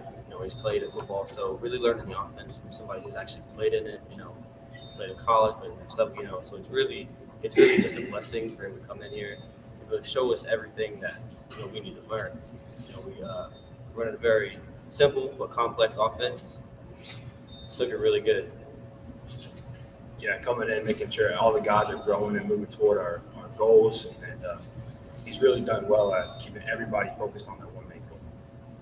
Coach, you mentioned these two were incredibly welcoming, but what's your experience been like taking over the program as a whole? It's been again, this has been a new journey for me. Me as a first-year head coach, learning the ins and outs of not just football, but being a head coach. That has been the most troubling to learn that it's more than just football that you have to work with.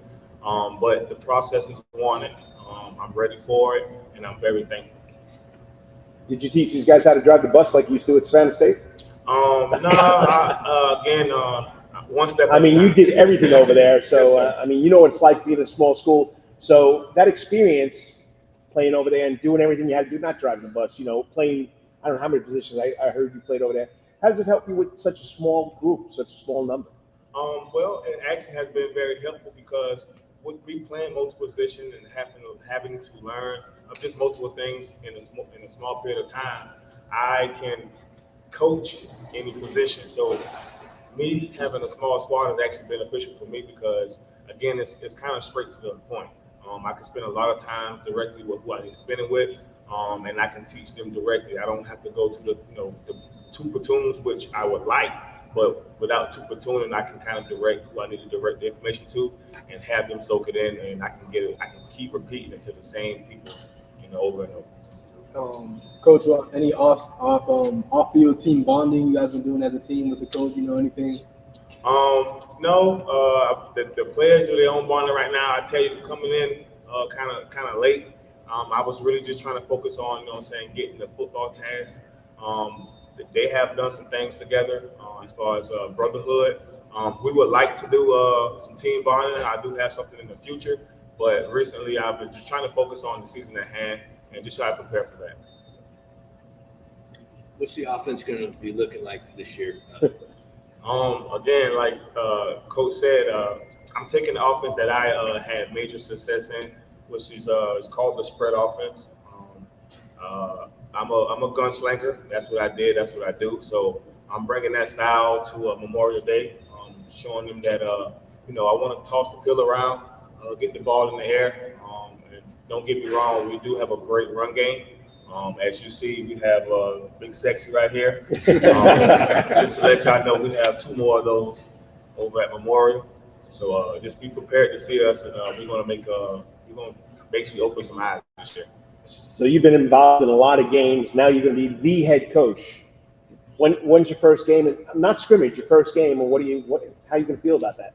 I'm going to be very, very stoked. Our first game is August 19th. I'm going to be stoked because, again, I've been coaching in the area. I mean, many don't believe, but over 13 years from volunteering to actually being upon staff. Again, being a position coach is a lot different than going to a game as a head coach because, again, it falls on your shoulders. So I'm going to be very stoked, and I hope we come out successful, and that's not just talking about winning as far as, keeping the guys healthy and just coming out with our head high and, prepared for the season. One question I had is, I know the spread offense is an exciting one to run for the players. What are your opinions about that offensive shift? Have the guys been pretty excited about running the spread, throwing it around? Well, yeah. First thing I want to say is coming off last year when we didn't really run the spread offense, it was all lined up in the box. Running the spread, we can spread the defense out, we can get the reads going. Really just split the zones. You know what I'm saying? So it's really beneficial to not just me but the whole entire team because it's a great offense. It's fantastic. It's fun to play with. I like it because I like watching the wide receivers go down the field, and I get to go down there and celebrate with them whenever they score. I get my little moment of fame down there whenever I'm picking them up or dapping them up. So that's fun with me. Okay, got a minute? Anybody got any questions? I'm good. Well, once again, Memorial Day School Matadors. Good luck, Coach.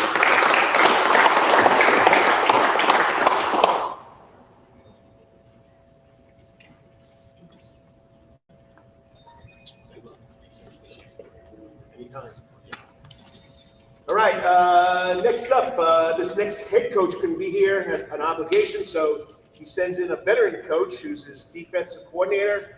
He's been around the area for a long time, coached at Jenkins High School, and loves the game of football. Played a little bit at Georgia Southern with somebody named Irk, but he's doing a great job over there. From Bryan County High School, defensive coordinator, Tim Adams, and his players. Go Redskins.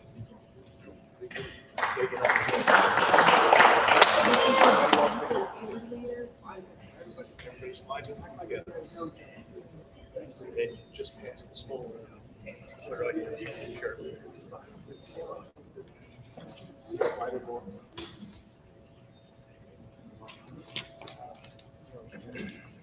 When you guys are answering questions on the end, just so since there's so many of you, if you want to lean into the microphones, make sure we can pick you up. Thank you. We good? It's all you. You're not old to this, so. Yeah, all these gadgets, so get newer. Sorry, you're not new. You're old to this. I'm Tim Adams. I am not the head coach, as Carl said. The head coach, the guy in charge, is Coach Sherrod Freeman. He had other obligations previously scheduled. He asked me to fill in. So I'm very fortunate to work for Coach Freeman. Let me say a couple words about him. He's great to work with. He brings a good attitude. He gets along well with the kids. He loves doing what he's doing. I can't say enough about him. And he's a very good coach. He accepts input. He calls me old man, but that's all right. I can deal with that. He's a great guy, and he couldn't be here, so I'm here. Bryan County, I need to say this though. I don't know if you've been to Pembroke lately, but I need to give a shout out to our superintendent and the Board of Education. They are really invested in Bryan County athletics on both ends, but specifically on the north end. The weight room has been recently redone and completed within the last spring and finished. So these guys are in there, and I'm gonna tell you, it's one of the nicest weight rooms I've been in. Period. They've really invested in trying to give coaches, and I know every coach in here, if they're being honest with you, is going to say resources go a long ways. Preparing the kids, the X and O's are one thing, but if you can put them in a good solid weightlifting program and outside of that, they've got an athletic complex being built right there beside it. New softball fields, baseball field, and our track is under construction. So there's, that goes a long way with coaches. I can't say enough about the investment they're making.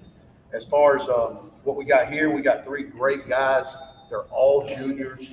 They're solid. They're talented, and they have been committed. Smush, Austin Clemens, aka Smush, right? He plays will linebacker for us and fullback or halfback, wherever they move him over there on that side of the ball.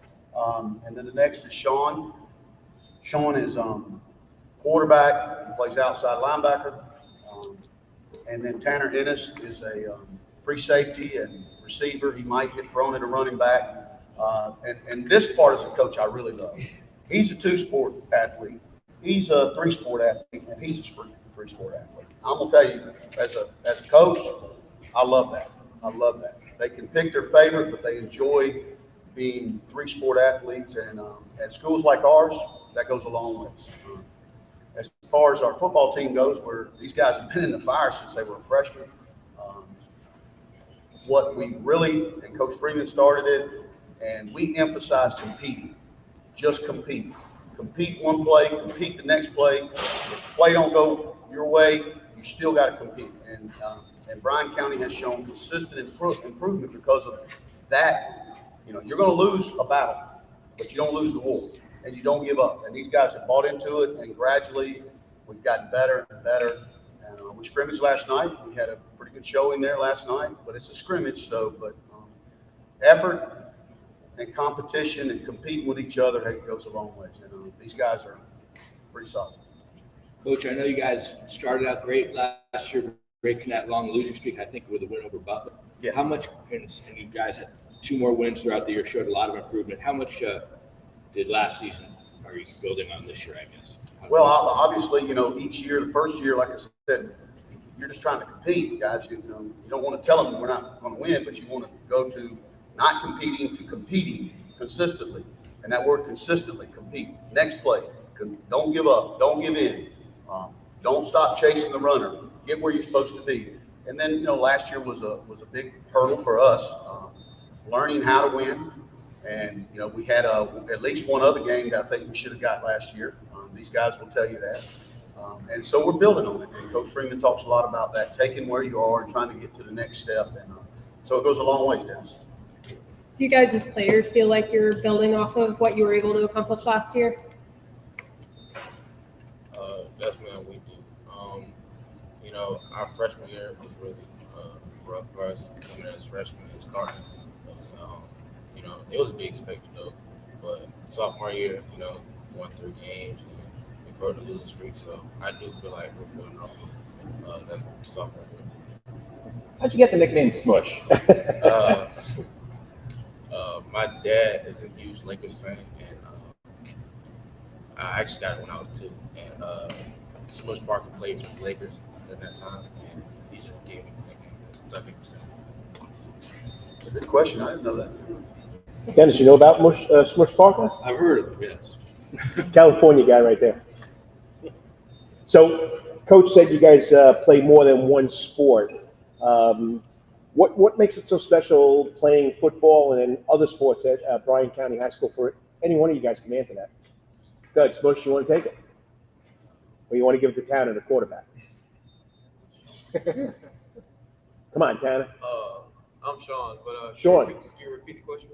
Okay, you guys play 3 sports, 2 sports.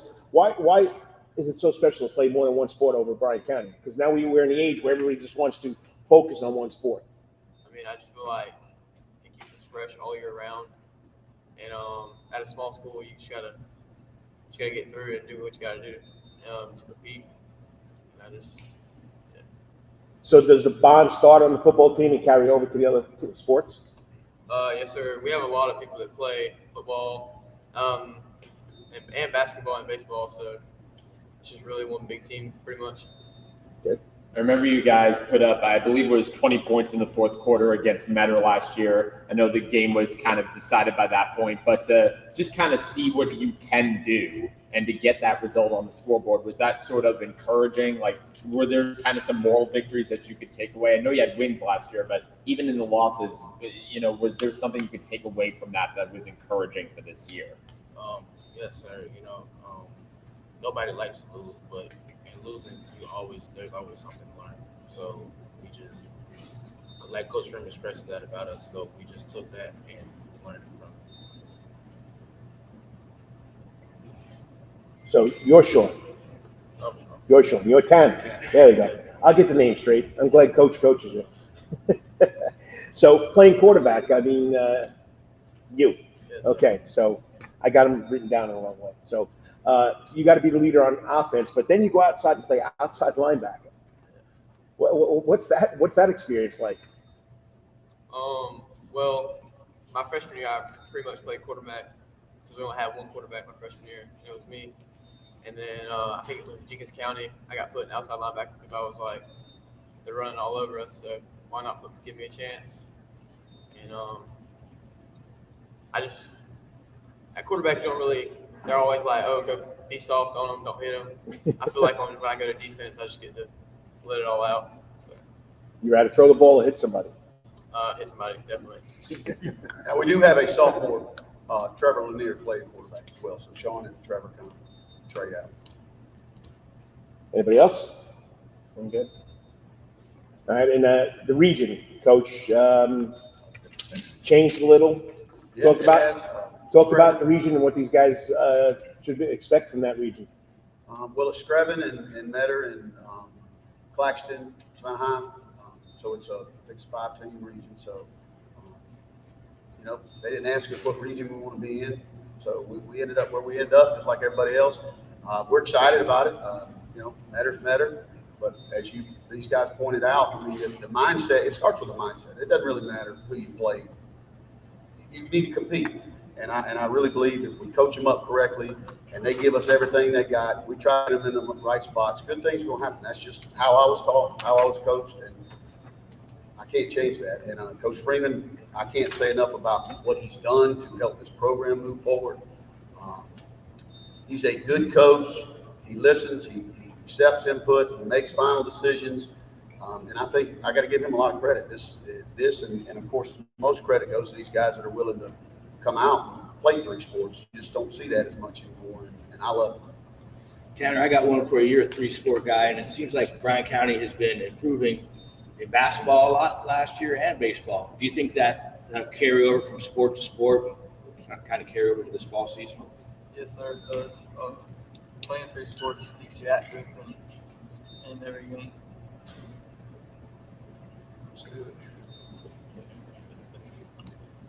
That's it. Anything from anyone else? All right, let's give it up for the Bryan County High School Redskins.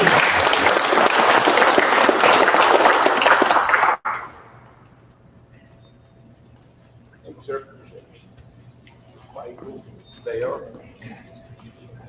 Except for Sean. Okay, going down the list, we go down to the bottom, and the next one up is, I don't know how we're going to fit all these guys in here, but they got a reputation about being a winning program, and it's tough because knowing the man that was ahead of this program was a true gentleman leader, another guy I would want my kids to play for. So Tony Glacier's coming in, following a legend, because in my mind he was a legend, he was class. And Kirk Warner, just a great guy. But I'm glad to have him this year. I'm glad that Nick set it up to get Liberty County High School come on in. So let's go with Liberty County High School Panthers.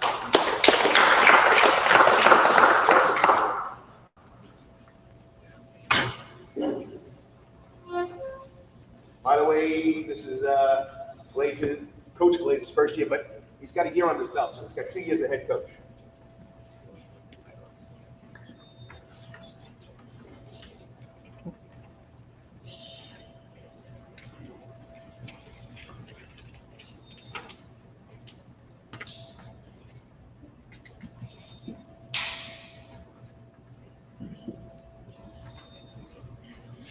All right, thank you for having us.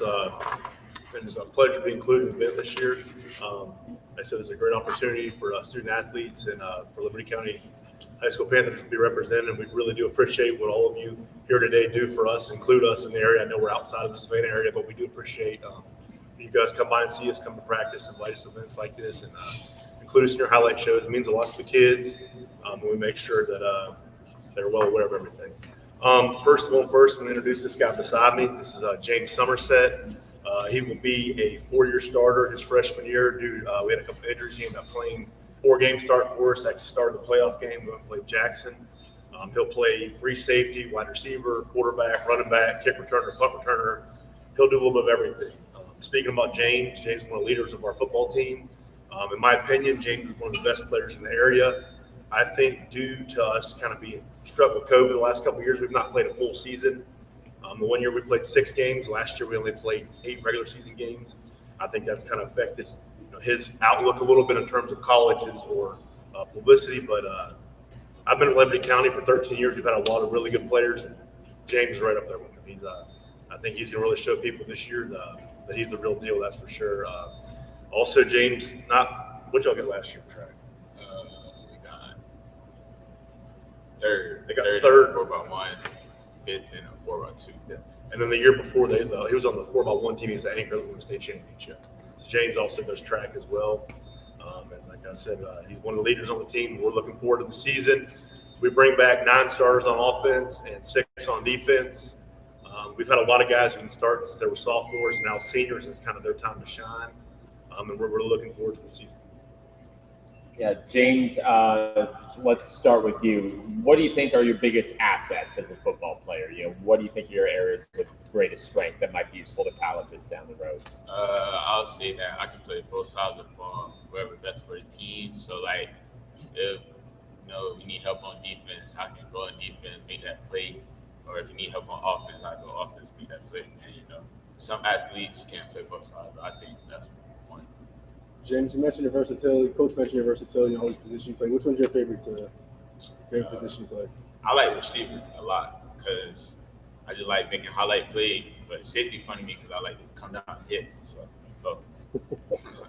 Nobody wants to get hit. They want to hit everybody else. Exactly. And one thing talking about James, too, all the colleges that came through this spring, they all asked the same question. Coach, can you play corner? I said, absolutely. I said, I can find high school corners, but it's hard to find a high school safety who can cover and come down and hit you. And that's why James plays safety for us. Now, you've got some former Liberty County Panthers making it big time, whether it's basketball or football. How do you guys look at that as, going to that school and seeing these guys make it big time? I'll say it's motivation. They come back to the school, show love, but, not everybody can make it. So we really look up to that. And the good thing with those guys is they come around all the time. They work out with us all the time. Like I said, Raekwon and Richard did a camp about a month ago. They've worked out in the weight room with us numerous times. When they're back in town, they come. They show their love. Even basketball, Jordan McCrae, Davion Mitchell, they come back in town and do their thing. And James is actually related to Richard. So they're family. So. Nice. Well, Coach, you come in under a big happening over there with Coach Warner. What is your outlook on the program? Have you taken a lot? So you said you've been here 13 years, so you've learned from the man. What's going to be your stamp, and how much is going to be related to Coach Warner? I mean, we're going to keep doing what we've been doing. The good thing with working with Coach Warner is numerous things, but the best thing I always loved about Coach Warner is he let you coach. He didn't micromanage you. He was always open to ideas. We'd sit in a room, we'd come out of the room all on the same page. It wasn't, my way or the highway. He's always just let coaches coach. And I think that's with our staff. We have a lot of guys who've been with us a long time. We really don't have much staff turnover. I think that's just because you actually get to come and you're valued. It's kind of a family atmosphere with Coach. The big thing with Coach is just we treat our kids like they're our own kids. We treat our coaches like our brothers. We put a lot of time to work together. Like I said, Coach has done tremendous wonders for me and all these kids. For a lot of them, he was like a father figure. For me, he was always like a big brother. Coach hired me when I was 23 years old. Like I said, we became, really good friends, almost, I would even say best friends. We talk multiple times a day, spend a lot of time together. And just like I said, I'm in the position I am, not necessarily football-wise, but as a father, husband, and man, being blessed to work for Coach Warner. As a team, with his unfortunate passing, is there a sense of, pride to be able to go out there and put in work on his account? Do you guys think about that at all at practice? Yes, man. I think in terms of football, taking everything else out of our football, this is probably the best offseason we've had in quite a few years, maybe the best since I've been in Liberty County. I think our focus is where it's at. We know what we're playing for. We know what we're working for. We got a lot of guys who've been in the program for a long time. like guys like James know Coach Moore since they were 3-4 years old. And, we all know what we're playing for, which is we're playing for each other, but we're also playing for Coach. Dedicating the season to him, and we're going to go out there and we work every day with that mindset, day by day, family.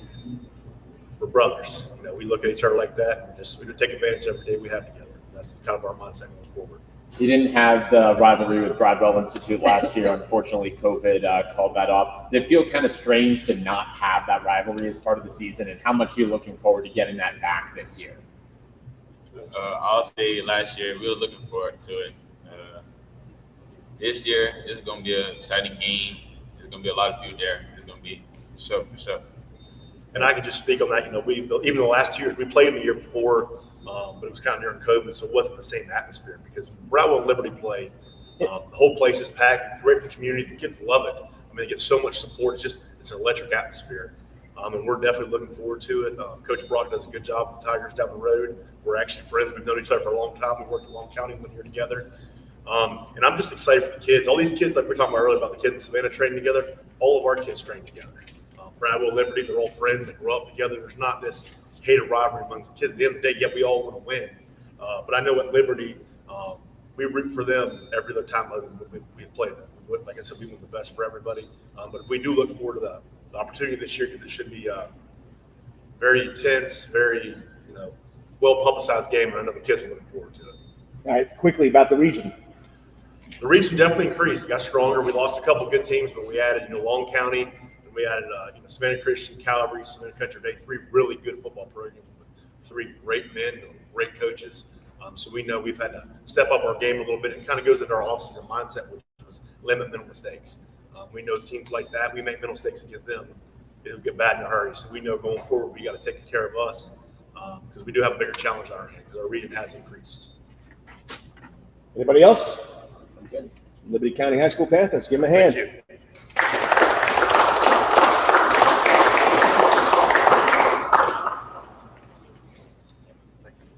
you. Good luck.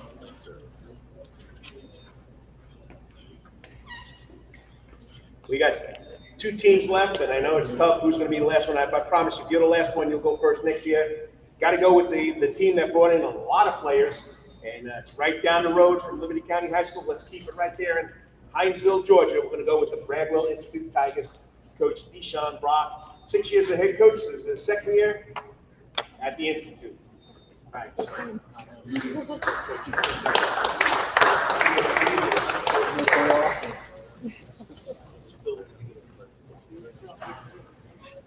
One of you guys can slide in on the end, the other 2 but have to stay in the back. You're the big guys. Fit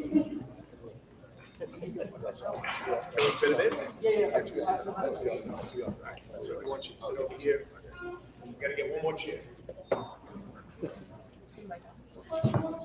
Let me know if they're all in there. Yeah. Put one guy on the end down there. Don't sit on the end right here. Just don't cover up numbers. There you go. Not like the whole team.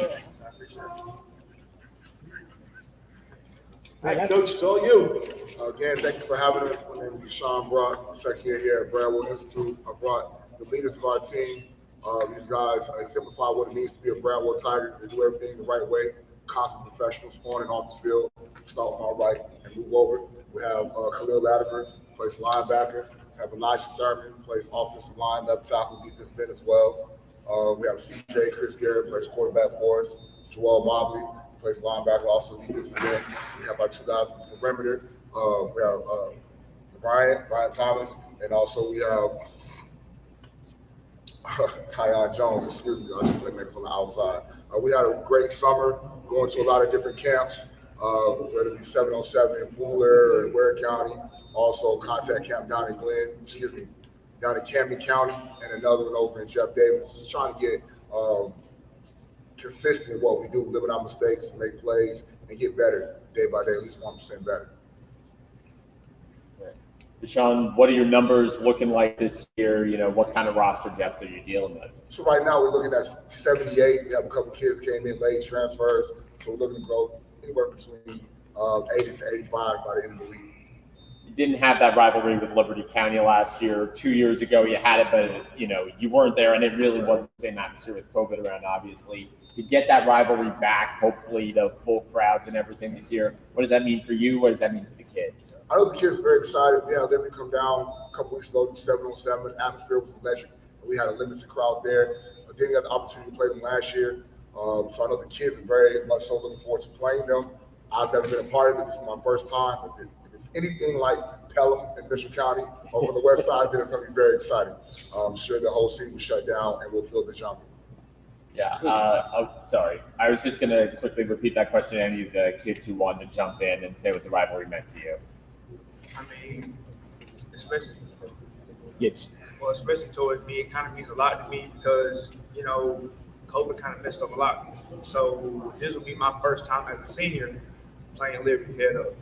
So that kind of means a good bit to me, to get a kind of a little bit of action, kind of a little bit of what's going on and how it feels to play a rival team. Coach, can you tell us a little bit about what your offense will look like this season? Yes, sir. We'll be a spread up-tempo offense. We're going to try to get the ball in front of our athletes, let them do what they do. Who are some of the guys that have really made a name for themselves on the roster so far? Who are some names that we ought to be circling? This kid right here to my right had an amazing summer. He's been to a lot of invitation-only camps this summer as an unranked player. He just received an offer from the University of Florida, has other 4 offers this year, and we're pretty sure that the vast majority of the ACC and SEC will be knocking on the door for him, giving him offers, and that will open up the spotlight for everybody else to get an offer or invite to come to a camp this summer. Also, Khalil Latimer, playing linebacker for us, transitioning to safety as well at times. He's a name that you should remember. He's going to knock a lot of heads this year, as well as Joel Marvin. Also, on the perimeter, these 2 guys are playmakers, Tyron Jones and Brian Thomas. Looking for them to catch a lot of balls. And the man controlling all this to my left right here, Chris Garrett, looking at him to have a big year this year for us. Guys, you know, I've been around here for a long time, and Bradwell was always one of the teams to look up to and teams to beat. What are you guys doing to bring that, that reputation back? I mean, University of Florida. Tell us what it means to bring Bradwell back to where it was. Coach was probably not around then, but it's always been one of the better programs.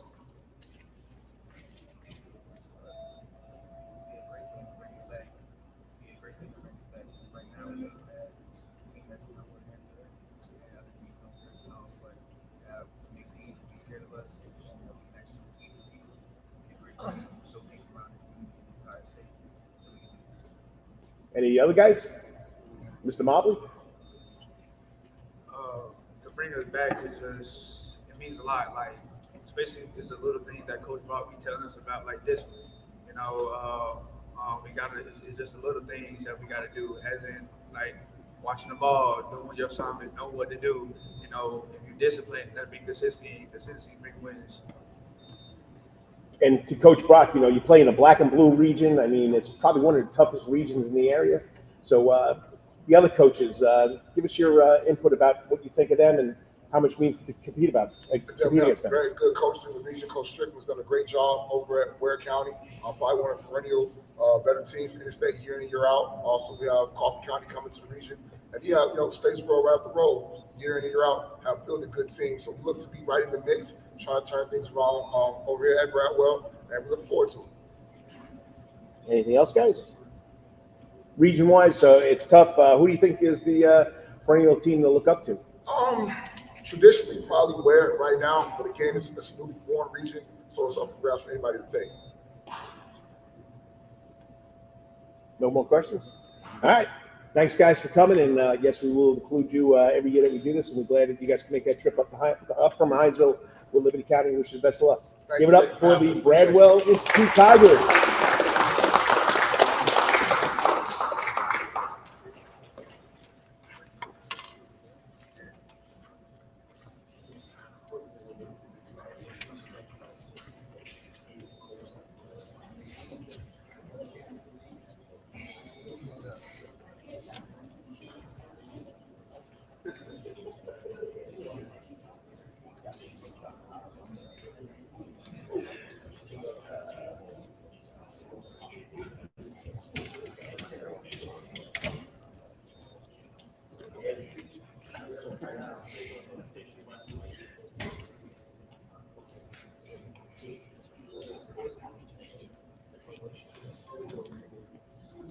Coach, thanks for coming.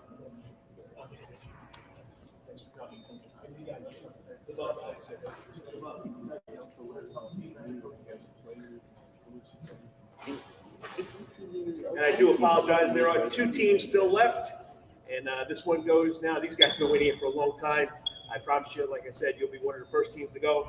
I'm going to keep my buddy waiting, just one more team, but we got to go up the road, up 21 to 119, go down there to the Palace of the Pines. Coach is taking over the program. A lot of success last year, and there's just something about Effingham County High School when you work there, it still stays in your blood. So next up, John Ford and the Effingham County High School Rebels.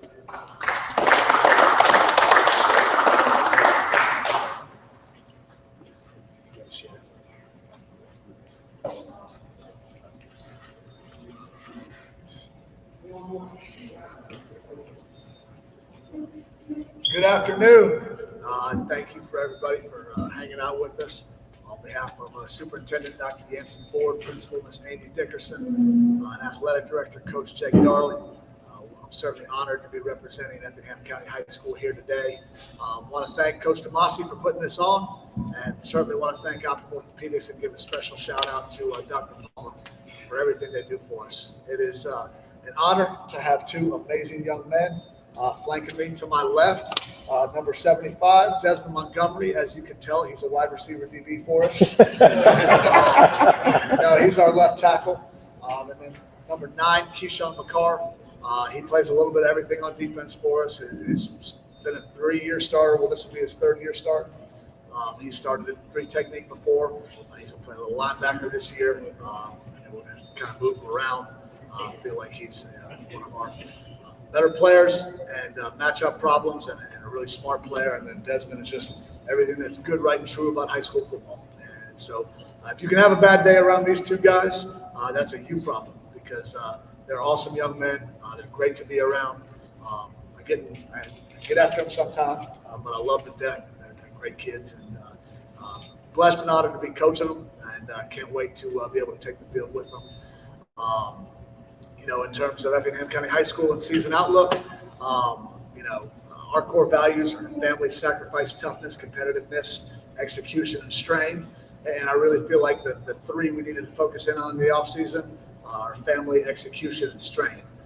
To come closer together, to be a more cohesive unit, to have a greater sense of closeness and unity on the field and off, as well as when you get in the deep water and you play a schedule like we're about to play, where there's not an easy out for 10 straight weeks.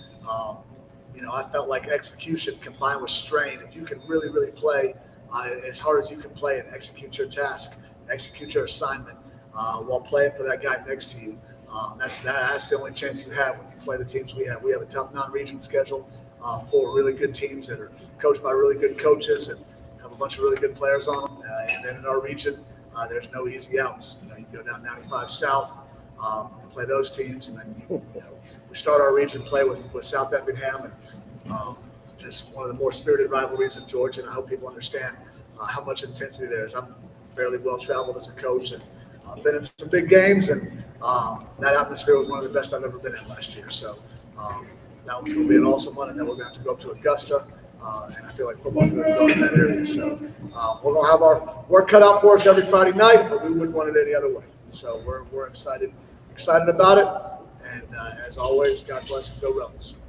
Yeah, I noticed on your non-region schedule, you still got Richmond Hill there, you still got Statesboro there. Even though you're not in the same region anymore, how important was it for you to still kind of preserve those matchups? Is that something you're going to look to do going forward? Well, first and foremost, those are great teams. Coach Lazat's an awesome coach. Coach Kaiser's an awesome coach. They've got not just great teams, but great programs. We know what Coach Lazat's built at Richmond Hill. We know the pride and tradition of Statesboro Blue Devil football. And so to play those teams, both of them at their place, you're going to go play really good players that have been in a really good off-season program, that have practiced really hard, that are coached really well, and are going to play you for 48 minutes. And so we're going to be better for playing those teams regardless of outcome. Not necessarily because they're geographically close or because they're former region rivals, but because the speed of play they play at, the physicality they play at, will make us better as a program. So that was kind of the main factor. The fact that they're close and the fact that there's pre-existing relationships with the coaches that are there now. I was just kind of a side benefit. Coach, you have a quality quarterback to replace Matthew Ford. Who's going to be your man behind center this year? And also tell us about Keaton Wallace. Will he be back in the fold this year after being injured last season? Yes, Matthew completed just under 70% of his passes last year. And as any coach, play caller, offensive coordinator would appreciate, as he was accurate, he was on time, and then he was very physically and mentally tough. So when that walks out the door, you've got quite a chore ahead of you in replacing that. And so first up is Nate Hayes, the junior. He's had a great offseason, but there's going to be a couple of guys behind him, and Landon Wright, Jaquez King, and Jacob Hillis, and Lamar Roberts. And so we've repped them all offseason, and we're going to let them, kind of fight it out, see who moves the offense and who takes over control of the leadership of the offense when they're in. So we'll know more in about a week or two, for sure. And then in terms of Keaton, he's had a great offseason. He was cleared the Thursday before the playoff game, or the Friday of the playoff, before the playoff game, because we played on Saturday last year at Westlake. And then he played all basketball season and was, I think, Region Player of the Year, Region Defensive Player of the Year, and had an awesome basketball season for Coach Dawley. And then just, he's had an awesome offseason in the weight room. He's an unbelievably hard worker. He's an unbelievably competitive kid. So we pray that he stays healthy, because he's a special player. And he picked up some offers in the spring, and I think he can pick up a bunch more offers in the fall based on what he's put on the field, on the practice field, if he goes and is able to replicate that in the game fields. Help me out. Name again? Keyshawn McCarr. Keyshawn McCarr. All right, we had South Effingham up here and talking about that rivalry. How do you guys see it on your side of the town? It's a big game. A bunch of people come to watch. They're gonna try their hardest. We're gonna try. Everybody's going. It's gonna be a blood sweat. It's gonna be a big game.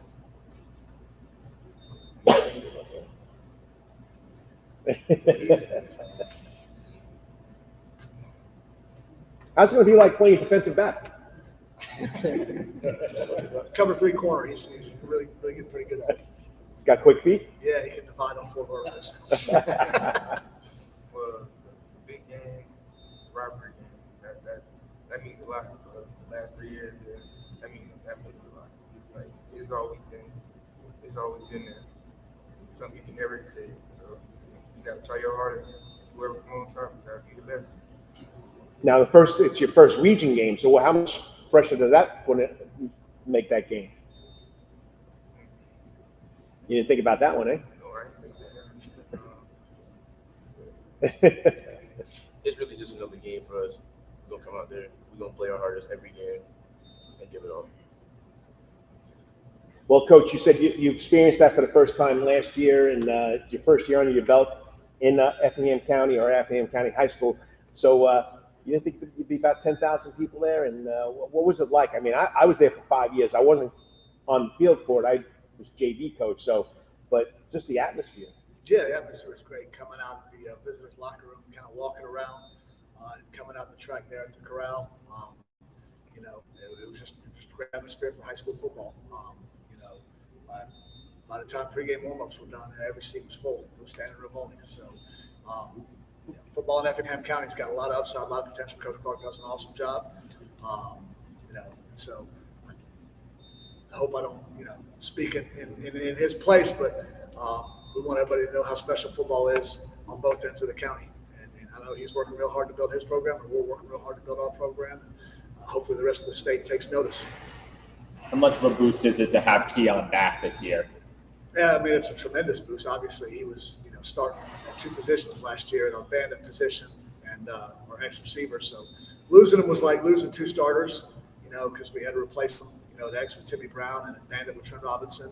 And they both did an awesome job and had great seasons for us. But getting them back is like having 2 starters back. And then the fact that Timmy's a junior, or Timmy was a junior last year and is a senior this year, the experience he got, kind of being the guy out there on the boundary was really beneficial for him. And, so now hopefully it's improved our depth, it's improved our experience, and, Keaton did an awesome job. He didn't miss a single practice unless he was in therapy, getting rehab with the fine people from Optim Orthopedics. And so he was a great leader. His intangibles were great, and he's made of the right stuff. And so having him back out on the field, hopefully will have a multiplied effect from a tangible and intangible standpoint. Offensive line? Okay. Help me out with your name again. Desmond Montgomery. Desmond. Okay, so now you had, Matthew Ford, father was a quarterback way back when, Yancey Ford, and now you got Nate Hayes. His father was a football player, coach there at Effingham High School. Is there going to be a difference between those two styles? I don't think so. On the field, with Nate, it's the same. I talk to him, make sure he's doing everything right up front. I did that with Matthew too, so it's really not a difference. To make sure he's comfortable where he's at most of the time. So, Coach, it's going to be a smooth transition from one Ford to a Hayes there? We'll know more next week. Who do you open with next week? We'll play Screven County and then go to Richmond Hill. Okay, Screven County, is that Screven? Yes, sir. Okay, and then Richmond Hill comes to you guys? No, we're going there. They're still finishing the turf at both stadiums. Oh, that's right. Got to. Excited and thrilled about the upgrades in the playing surface for sure. I know it'll stress Coach Clark out a little less on Thursday afternoons, or if there's rain, and you know how it is. Yeah. There was that drainage pipe under the down by the scoreboard side of ours that always made the terrain interesting. I know Coach Hidalgo will be real happy too, because he always used to accuse us of watering the grass. Yeah, I can understand that. But both of you getting turf fields, what is that going to do for your programs? I just think it just shows the commitment and the investment in our young people at the district and county level. And so we're certainly excited and appreciative of it. Any other questions? All right, let's give it up for the Effingham County High School Rebels. And I was there. We'd say, as always, go Rebels. God bless, go Rebels. Go Rebels. Yep. Coach, always a pleasure. Thank you so much, Coach. Always. Okay, last one. They waited patiently, and I do apologize. Coach Woodward and these two fine young men that they should have been gone a long time ago. But I skipped over the Savannah Christian Raiders. Coach Baker Woodward comes into his 5th season, has done a great job over there, coming over from the tutelage of Danny Britt. So, but like I always say, he bleeds red and white. They added the black in there now, right? We have some black, but we have red, white, and So, but from going from Calvary to Savannah Christian and doing a great job, it's great to see what he's doing.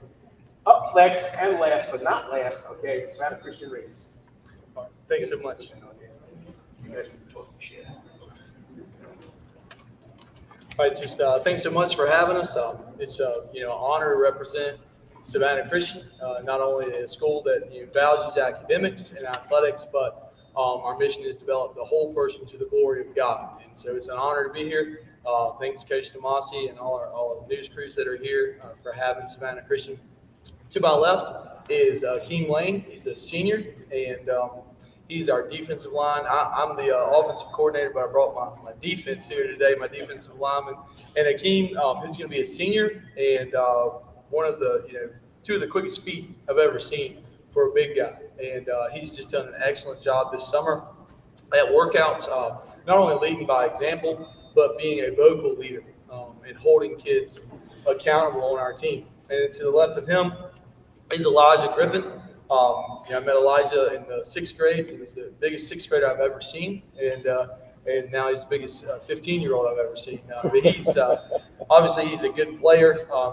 Both of these guys have college offers to play at the next level, and Elijah Griffin's one of the most mature 15-year-old kids I've met. And both of these guys not only lead on the field, but they also lead off the field. And season outlook for the Raiders, we always try to focus in on one goal first and foremost. And, our goal this year is to hold, for our coaches to hold our players accountable, more importantly for our players to hold each other accountable. And it comes from Proverbs 17:17 that a friend loves at all times, brother is born for adversity, and we're trying to get our team to come closer.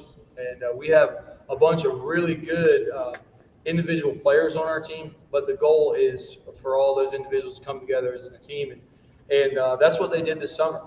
We had the majority of our team come to every single workout in the summer, and they bonded. And of course, we've had a great, I think, 11 practices now. And we had our first scrimmage last night at Buller Stadium against Frederica, and we played very well, especially for a first scrimmage game. What did you learn about the team based off of that scrimmage? Well, well, first off, I just felt like we were physical. In Georgia High School, there's certain rules about how much contact you can have within a practice, and I always worry, as football is a very physical game, and most of the time, the most physical team wins. And so you're always wondering, hey, have we done enough contact? Are we going to be physical? Because you don't have that opportunity to do as much contact in practice as you are in the game. And so I thought defensively, we ran to the ball well, and we got 11 people to the ball, and we were obviously the most physical team last night. And, worries about us not being physical, they went out the window last night because we were a very physical football team. Offensively, we want to make sure that we don't turn the ball over. And I thought for a scrimmage and, kind of being our first opponent, we had 1 turnover and we had 4 penalties, in which I thought was pretty good, but definitely room for improvement. And the challenge is that we just have to play to our level. And I've told our guys, I feel like the team that can beat us is ourselves, and we've got to be our best and compete against ourselves. Coach, can you tell us a little bit about the offense this year? I know Sid Trower will be a second-year starter at quarterback. How is he settling in? And I know you lose Putch, a great receiver out there. And how's the running back situation also? Yeah, absolutely. Paulus right now, in the scrimmage, he was the starter last night. He did pretty well. He'll tell you himself that, he's got room for improvement, and all the things that I wanted him to improve on in the off season, I feel like he's done. He's been a great leader. He's been in our workouts, leading the team. I think the team believes in him, but we also, one of our best players on our team is a guy named David Busey, number 9. He's a really good football player, and so he's at the backup, and people will see him at quarterback as well. And then we have a young fella named Blaze Thomas. It's just a freshman, and he got some action last night as well, and he's a good player. But the quarterback position, I think we're going to be better at. Running back, and I do want to say something about George Futch because he's at Lenore Ryan right now, and he was a tremendous loss for our offense. He's been a big play receiver for us for a couple of years, he's at Lenore Ryan. He's 2 on the depth chart, and he had a 40.2-inch vertical. He told me last night on the sideline, I was like, "Wow, man, I should have thrown you the ball more." And so, but in our running back position, I think at running back, and we operate with 2 wings. At running back and 2 wings, we're as deep as we've ever been. Our main running back that we have is Harry Smalls Jr. He goes by Zoe. He had a good night last night. He's worked extremely hard in the off season. He's a very strong back. He's going to be extremely hard to tackle. Sophomore, right? He's going to be a sophomore. Yeah, he's sophomore. Yes, sir. But it had a great off season, and we still have our wings from last year. Tyler Penrose is he's going to get some carries, and then Henry Wall, who went down with a broken ankle last year, he had a great game last night. I think he returned a kick for a touchdown, a punt for a touchdown, had a reception for a touchdown. So he's a really dynamic player. And then, of course, Busey, the guy we mentioned earlier, he's going to be playing some receiver for us, and Logan Brooking at the tight end position. And one of the good things about our offense it's good for me and it's good for our offensive line coaches that our entire offensive line is back this year, led by our seniors Jeff Hudspeth and Cole Burnson. Those are the 2 seniors on the offensive line. One more senior, Jackson Mercer. So 3 seniors on the offensive line, and they're all returning. So it makes our offensive line coaches happy. How do you two guys deal with that offensive line they're returning? How do you go out of practice? I mean, the year under belt. I remember last year, Coach telling me vividly, Coach, you got to say we're going to be young this year, but it's going to work out, and they got a lot of experience on the belt. Tell us about that offensive line. It's great. It's good for practice because we go for competition. So every day, get better. So I like it. It's safe going against my friends, safe who I graduated. So it's fun. Yeah. I was just about to say the same exact thing King said. It's just very competitive. It's fun. I love it. I love making my guys better day by day. So last year, young team, you guys grew together. What's the atmosphere? What's the camaraderie like this year that you guys got a year under your belt and you know each other better? It's just about the same. We're very close. We do things outside of school. It's just about the same from last year. Elijah, it seems like you're a junior or something. Since you're in 8th grade, you're a sophomore this year, right? Yes, sir. And you turned 16 in October, is it? Yes, sir. Coach said you're one of the most mature 15-year-olds he's ever met. How do you think this whole recruiting process has affected you that way? Has it made you more mature, having to deal with all the kind of stress of being a blue chip recruit? I would say yes. There's a lot to take in, especially coming from as an 8th grader and taking that in as a 14 or 13-year-old, whatever, how old I was during that time. I think I had to learn how to grow up faster and do a lot of more things, faster way, And how do you think that will help you on the football field this year as a sophomore? I think it will make me strong mentally and physically, but more mentally, I would say yes. Add to the fire. Okay, gotcha. Coach, new region, still got your rivals, Country Day and Calvary, which whatever you three play, it's always a game. And, one year you might have it, next year they might have it. Well, you might go back and forth, close games. But you got more schools added to that region now, and you don't have to travel all over the place. What's your outlook?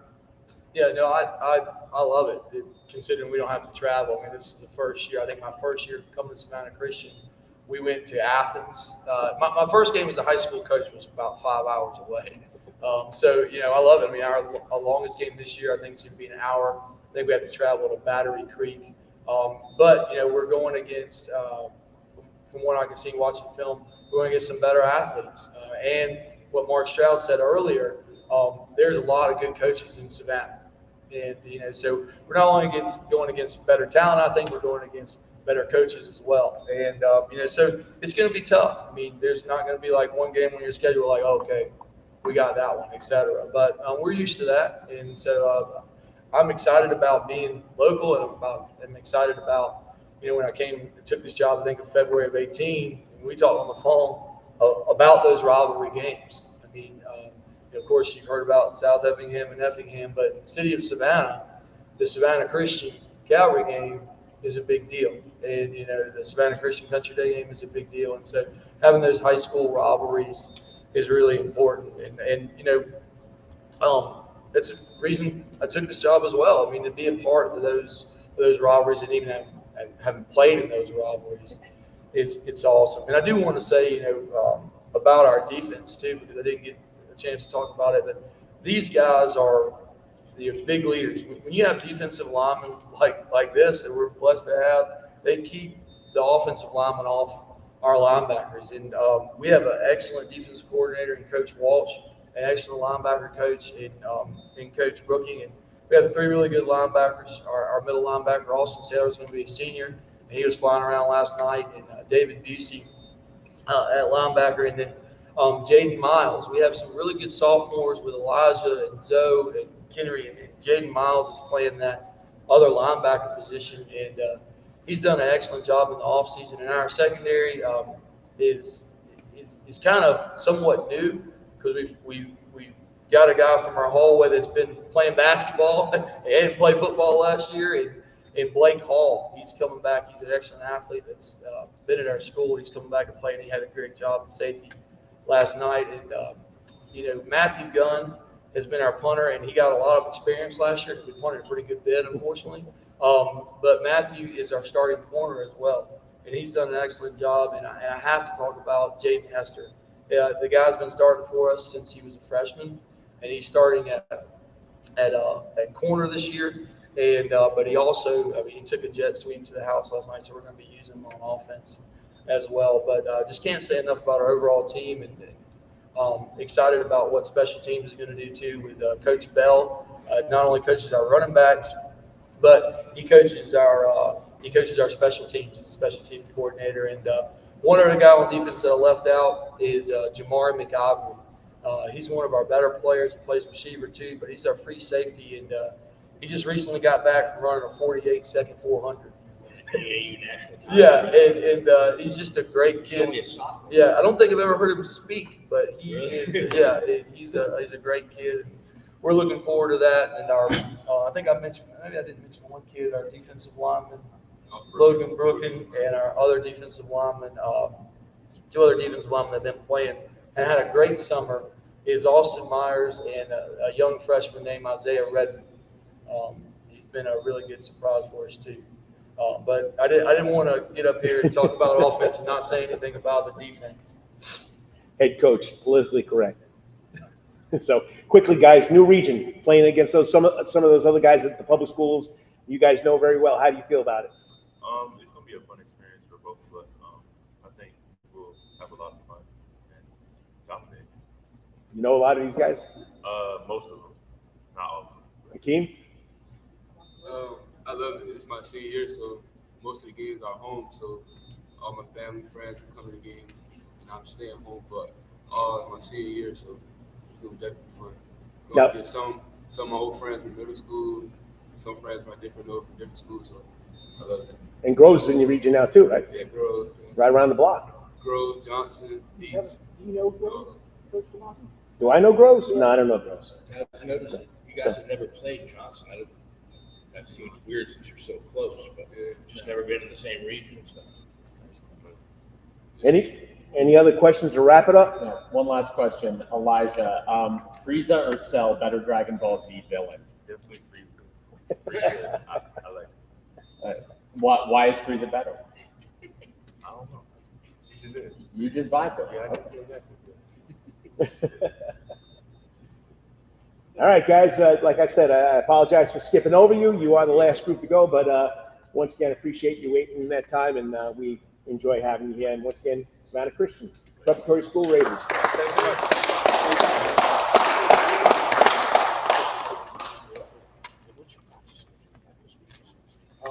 Yeah, I think it's going to be mainly, we'll be out here before 6. Yeah.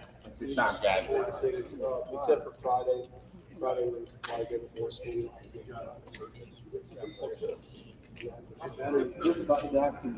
What was that, like 20% battery? Like Okay, to wrap it up, that's the 2022 Optim Orthopedics.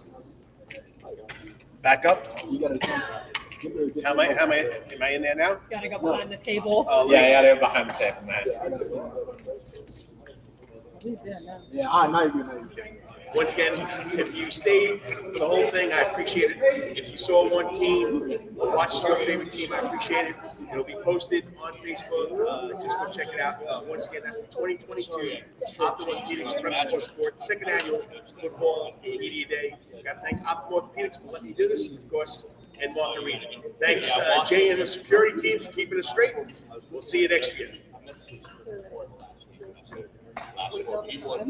4 out of 5. Since you've been here, I fixed it. Unfortunately, we lost.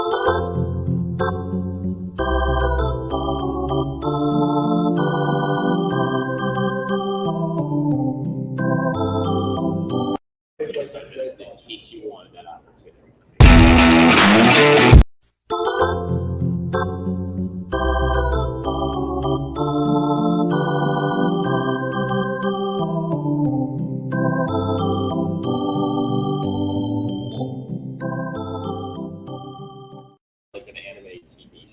Okay. It's been around for a long time. I know that because I was into it as a kid.